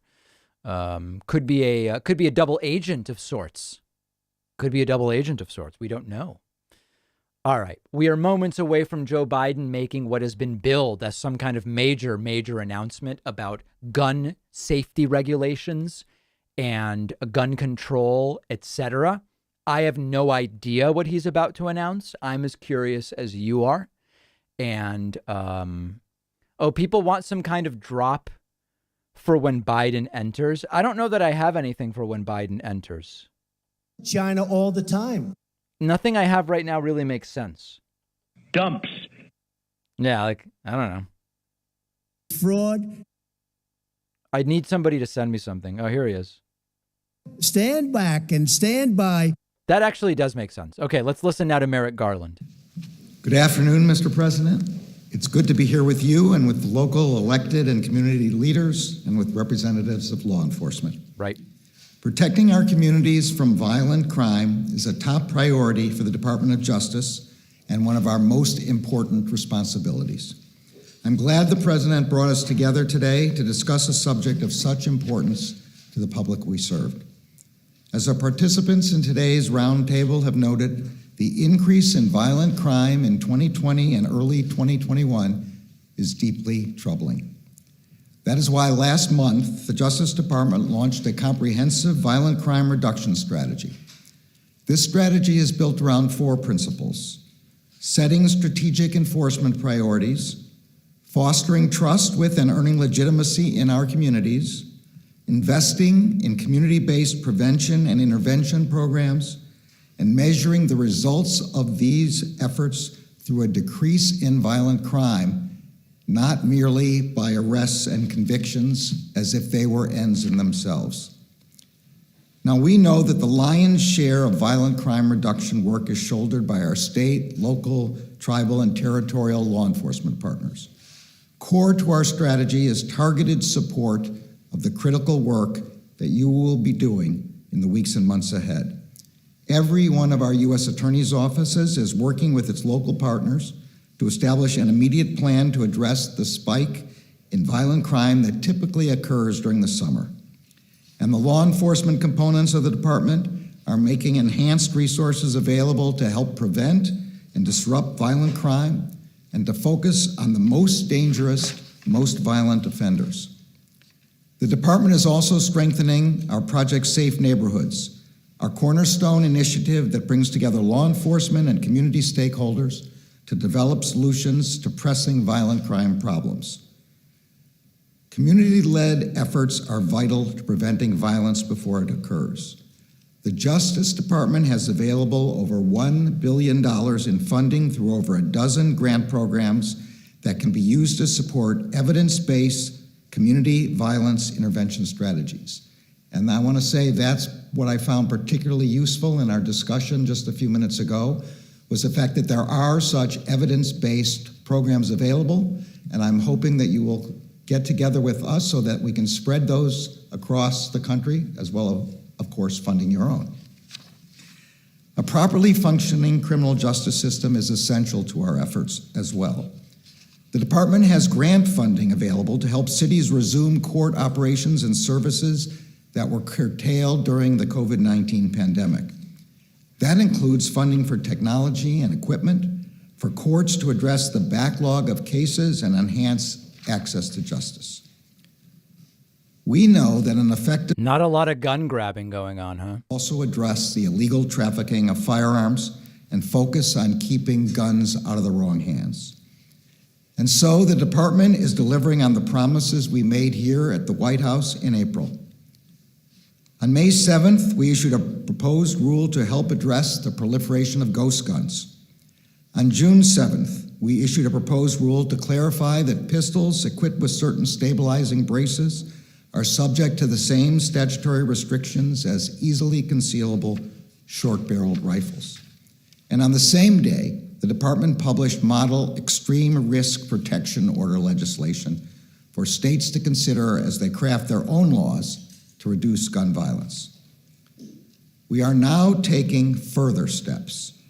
First, we will hold gun dealers that break the rules accountable for their actions. Yes. Most federally licensed firearms dealers operate legally in selling guns to individuals who have passed background checks. But those dealers that willfully violate the law increase the risk that guns will fall into the wrong hands. I mean, good luck proving that. But. Absent extraordinary circumstances, ATF will initiate proceedings to revoke the licenses of dealers that willfully violate the law. This stuff is on the books. They've got to enforce it. Required background checks, falsifying records, failing to respond to trace requests, refusing to permit ATF to conduct inspections, or transferring firearms to persons who are prohibited from owning them. Got to hold them accountable. Second, we are seeking funding to increase ATF's dealer inspection capacity and improve its effectiveness. ATF has very limited inspection resources. The President's fiscal 2022 budget requests resources to add inspection positions in every field division. The effectiveness of the enforcement program depends on the ability to identify and focus on those dealers that pose the greatest risk to public safety. Starting today, ATF will make clear to investigators in every field division that, as they prioritize inspections, they must consider the extent to which firearms sold by a dealer are later used in criminal activity. Third, we will improve information sharing with state, local, tribal, and territorial partners to help bring more intelligence and law enforcement resources to bear. Republicans are not going to like any of this. Increase our own accountability. Today, ATF has a point of contact in every field division to receive information from mayors, police chiefs, and other local leaders about firearms dealers they believe. Every country is like, you guys weren't doing this already. And Republicans are like, how dare you consider doing this? Inspection data with the 16 states that license or regulate firearms dealers themselves. Also beginning next month, ATF will publicly post information about inspection frequency and outcomes disaggregated by field division, providing for enhanced transparency and accountability. Right. Fourth, we are launching a concerted effort to crack down on gun traffickers.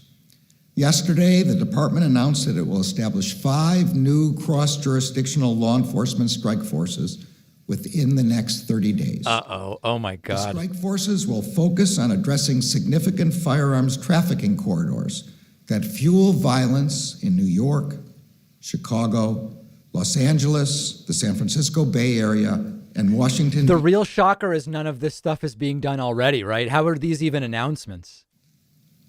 The Justice Department's violent crime reduction strategy and our initiatives to stem the rising tide of illegal guns will save lives. But these steps alone will not solve the problem of violent crime. Success depends on all of us joining together, those of you in this room, the many like you across the country who are working to keep their communities safe, and the people of our communities themselves. I would now like to introduce President Biden, who has emphasized the importance of this issue and who has my gratitude for gathering us together today. Thank you. Thank you, General. Let me, before I begin, thank the participants in our roundtable today. 2 mayors, 3 mayors, chiefs of police, attorneys general, and community organizers are doing significant work in bringing down violent crime in their communities. There is no one answer fits everything, and it's about being engaged and multiple organizations being engaged. So I want to thank you for the time you spent with us today. And I warned you I'm coming back at you again for more information. And we just met, as I said, with a bipartisan group of mayors, law enforcement, and community leaders.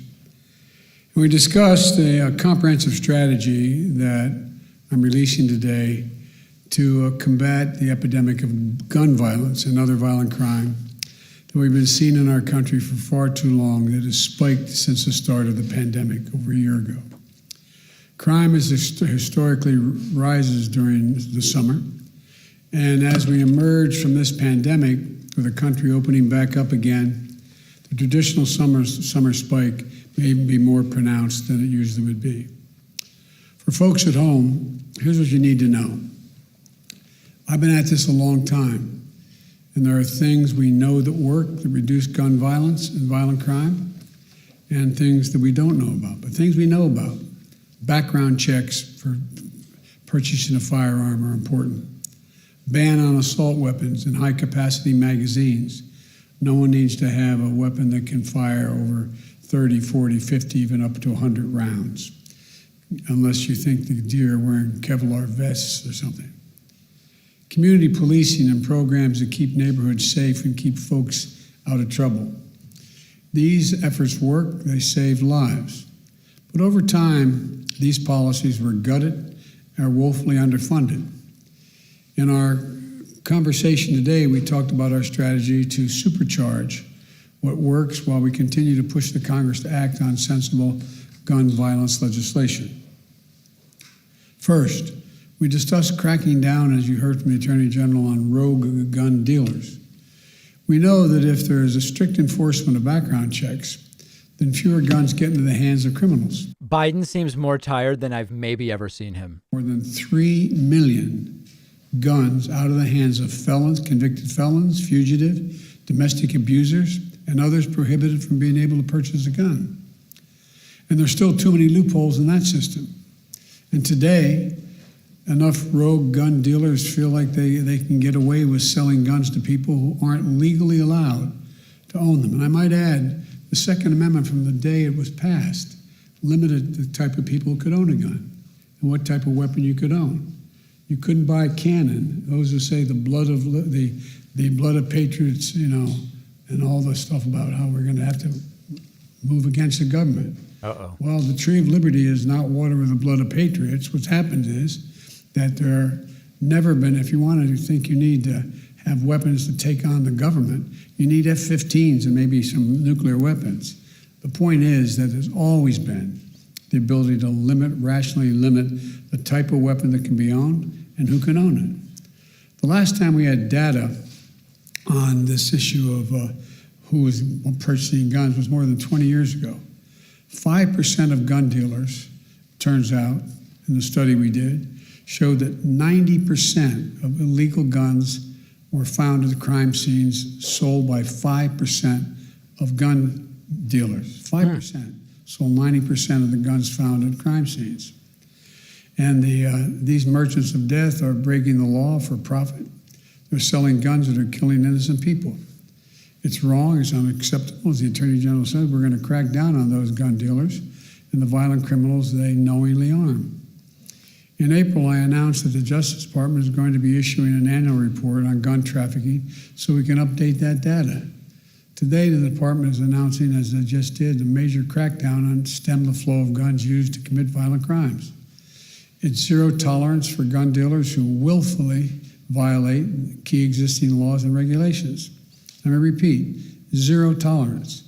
If you willfully sell a gun to someone who's prohibited from possessing it, if you willfully fail to run a background check, if you willfully falsify a record, if you willfully fail to cooperate with Obviously, willfully is where the actual difficulty comes in, as many of you know. License to sell guns.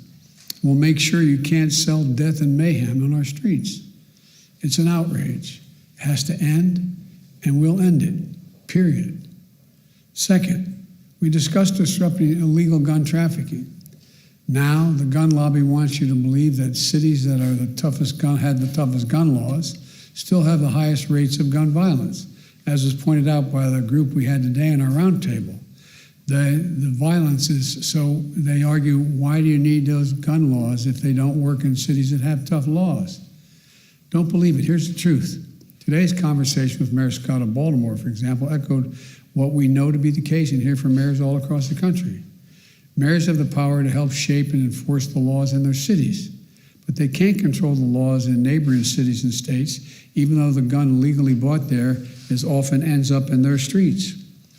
Mayor Scott says that 80% of the guns in Baltimore were acquired outside the city. Outside the city. There's little he can do about that. So we have to act.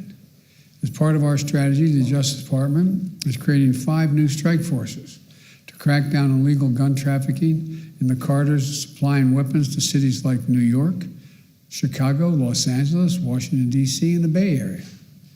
With these strike forces, local and federal law enforcement and prosecutors are going to be able to better coordinate the prosecution of illegal gun trafficking across city and state lines.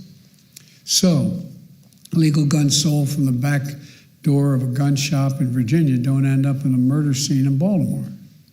And if they do, then local and federal law enforcement can better coordinate to trace illegal gun sales back to a shady gun dealer and hold them accountable. Police Chief Murray of the Police Chief Murphy, Paul of Baton Rouge, Louisiana, talked about how he's coordinating more closely with the Bureau of Alcohol, Tobacco, and Firearms, the ATF, and the Federal Bureau of Investigation, the FBI, to help take on criminal organizations committing violent crimes in the city. This kind of coordination is essential to keeping the weapons of war out of the hands of dangerous criminals, fugitives, and gangs, as well as organized crime. Third, we discussed historic funding for states, cities, and counties, and tribes for law enforcement and crime prevention. You know, they've not only had to fight this pandemic, they've also had to deal with economic crisis that has decimated their budgets, forced them to cut essential services, including law enforcement and social services. And amid the COVID-19 pandemic, they've had to deal with a second public health crisis, gun violence. The American Rescue Plan, which we passed in the first 100 days of my administration, is providing much needed and historic relief to bring back those law enforcement jobs and social service jobs. Much of this relief has already arrived. The rest is on its way. And we're now providing more guidance on how they can use the $350 billion nationally that the American Rescue Plan has available to help reduce crime and address the root causes. For example, cities experiencing an increase in gun violence were able to use the American Rescue Plan dollars to hire police officers needed for community policing and to pay their overtime. Mayors will also be able to buy crime-fighting technologies like gunshot detection systems to better see and stop gun violence in their communities.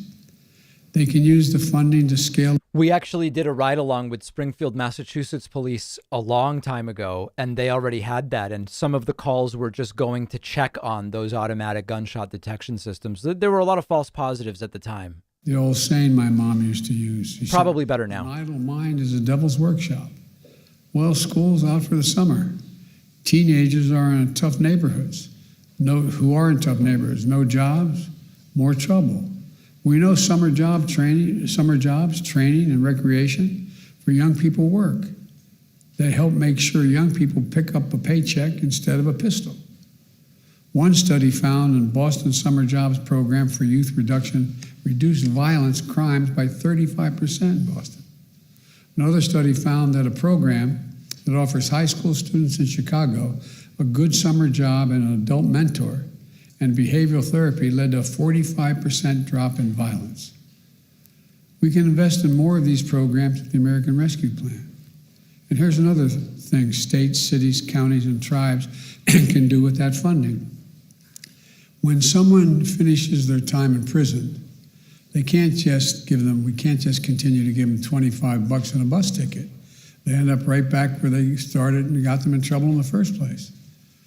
Or no option for being able to provide for access to public housing, or for schools, or for mentors to help them find their way, and the stuff that prevents recidivism and helps them integrate into society. That's changing with guidance and we're issuing today. The American Rescue Plan funding can help formerly incarcerated people get skills training, apprenticeships, and work experience so they can gain stability and security and a chance for a better life rather than going back to exactly what they left. Attorney General Greenwald of New Jersey and Mayor Daniela Levine Cava of Miami-Dade talked about their efforts to lift up those kinds of community programs that reduce gun violence, keep communities safe, and make real positive difference in people's lives. And for folks at home, the American Rescue Plan, which is a once-in-a-generation investment to reduce violence in America, is available.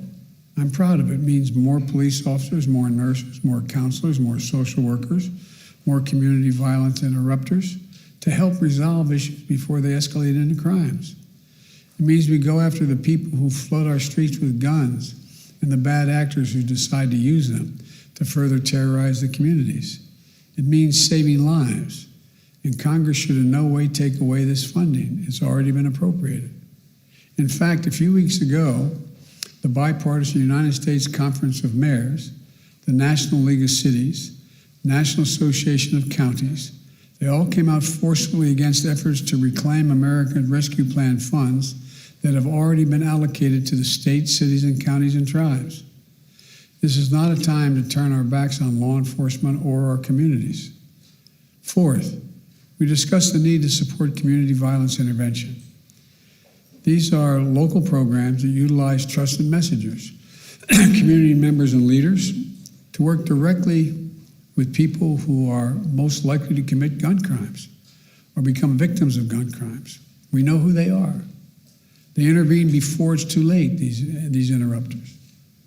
Turn down the temperature, halt the cycle of retaliation, connect people to social services, and it works. Community violence intervention programs have shown a reduction in violence of up to 60% in many places. We heard from two community leaders that do this work. Eddie, thank you for coming from Chicago. You were really, quite frankly, it was impressive, your presentation. And Devon Bogan from Richmond, California. Eddie was formerly incarcerated for gun homicide, and Devon lost his brother to gun violence. And Eddie worked as a violence interrupter. Now he runs a program that provides high-risk men with cognitive behavioral therapy to help them react to the impulses by slowing down rather than following through on the violence.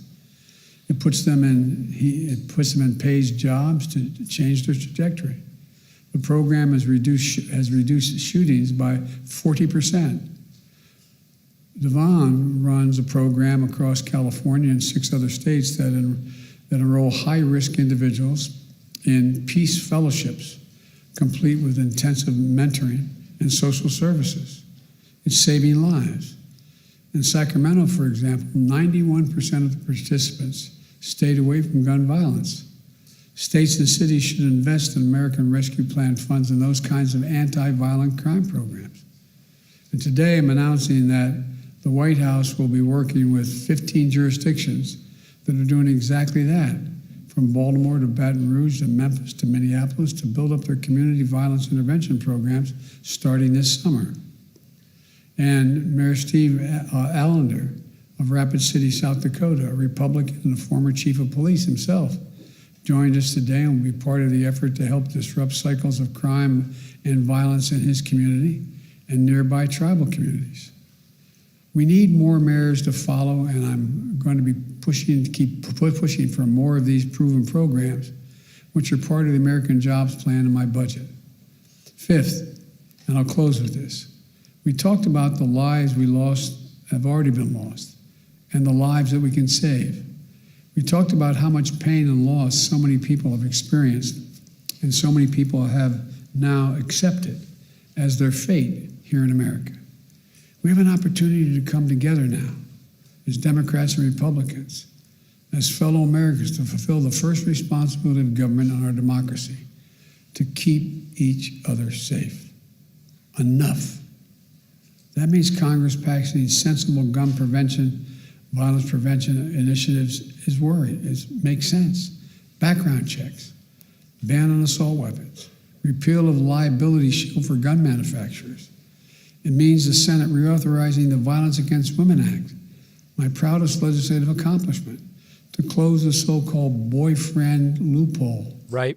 It's boyfriend and stalking loophole to keep guns out of the hands of abusers. We added the provision saying if you have a stay-away order, you are stalking someone and you're told that has to stop, you can't own a weapon. Every single month, an average of 57 women are shot and killed by an intimate partner. We can help stop that. It means confirming my outstanding nominee to lead the the ATF, David Chipman. It's been without a leader for a while. The top job has been unconfirmed for much too long. I don't know that the reviews on this speech are going to be particularly good. I'm worried about what we're going to see on Fox News tonight, if I'm totally honest. Desperately need to fill. As vice president, I pushed hard to lift the freeze on gun violence research at the Center for Disease Control, the CDC. Guess what? Why should they not be able to study gun violence and what causes it? But there's been a block on it. I want to unfreeze that. As president, my budget doubles funding for the gun violence research at the CDC and the National Institutes of Health, the NIH, to study gun violence as a public health threat that it is. And while we keep pushing there, Vice President Harris and I also, and our entire administration, will continue taking action where we can. Let's stop the proliferation of ghost guns, as we announced back in April with the Attorney General. We need to support the development of smart gun technologies. This doesn't affect responsible gun owners or Second Amendment rights. It helps keep guns out of the hands of people who shouldn't have them in the first place, from a child who accidentally picks it up to a burglar or a violent criminal trying to steal it and use it. We need to keep building on the gun violence and crime prevention strategy we're laying out today. Folks, this shouldn't be a red or blue issue. It's an American issue. We're not changing the Constitution. We're enforcing it, being reasonable. We're taking on the bad actors doing bad and dangerous things in our communities and to our country. Talk to most responsible gun owners and hunters. They'll tell you there's no possible justification for having 100 rounds in a magazine of a gun. Like I've said before, what do you think? The deer wearing Kevlar vest? Responsible gun owners will tell you that there are too many people today who are able to buy a gun but shouldn't be able to buy a gun. And these kinds of reasonable reforms have overwhelming support from American people, including gun owners. The bottom line is this. Let's show the world and show ourselves that democracy works, that we can come together as one nation. We can do this and save lives. Let's do it. So thank you. God bless you all, and may God protect our troops. And again, I thank you all for participating. But the bad news for you all is I'm coming back. I need Stand back help. and stand by. Thank you very, very much. In general, thank you. Mr. Appreciate President, it. are you still holding out hope that Congress can pass another assault weapons ban? I never give up hope. How do you feel about the bipartisan infrastructure deal that's been released? I'll tell you that when I get the final numbers tonight. Mr. President, what do you feel is the most effective thing that government can do to change the mindset of those who feel compelled to pull the triggers of these guns? By being engaged in a whole range of programs we talked today, everything from mental health programs to engaging people early on and letting them know there's other options. Making sure that when a child is young, they have access to real education. They get started off on the right foot. Making sure that when someone gets out of prison, they're not denied public housing. They don't have to go back under the bridge where they're living before, that they're able to get help for health care, et cetera. And re-engaging them in the neighborhood, giving them some hope, some opportunity. And in the meantime, making sure that those folks who are taking advantage of them by taking advantage of their situation are in fact held accountable. Thank you all so much. How much of a dare of the voting rights bill do you think it's time to reform the filibuster? Congratulations, sir. You just won the election. And there he goes. Okay. All right. So we did ultimately hear from Joseph R. Biden Jr. We really said it all. We really said it all. And we will see whether any of this becomes a reality. And that is going to do it for today. I appreciate everybody joining me. There may be a stream tomorrow, but I'm going to make every effort to stream the Trump rally on Saturday night. I expect it to be dystopian in all of the worst ways. And I will see everybody again very, very soon.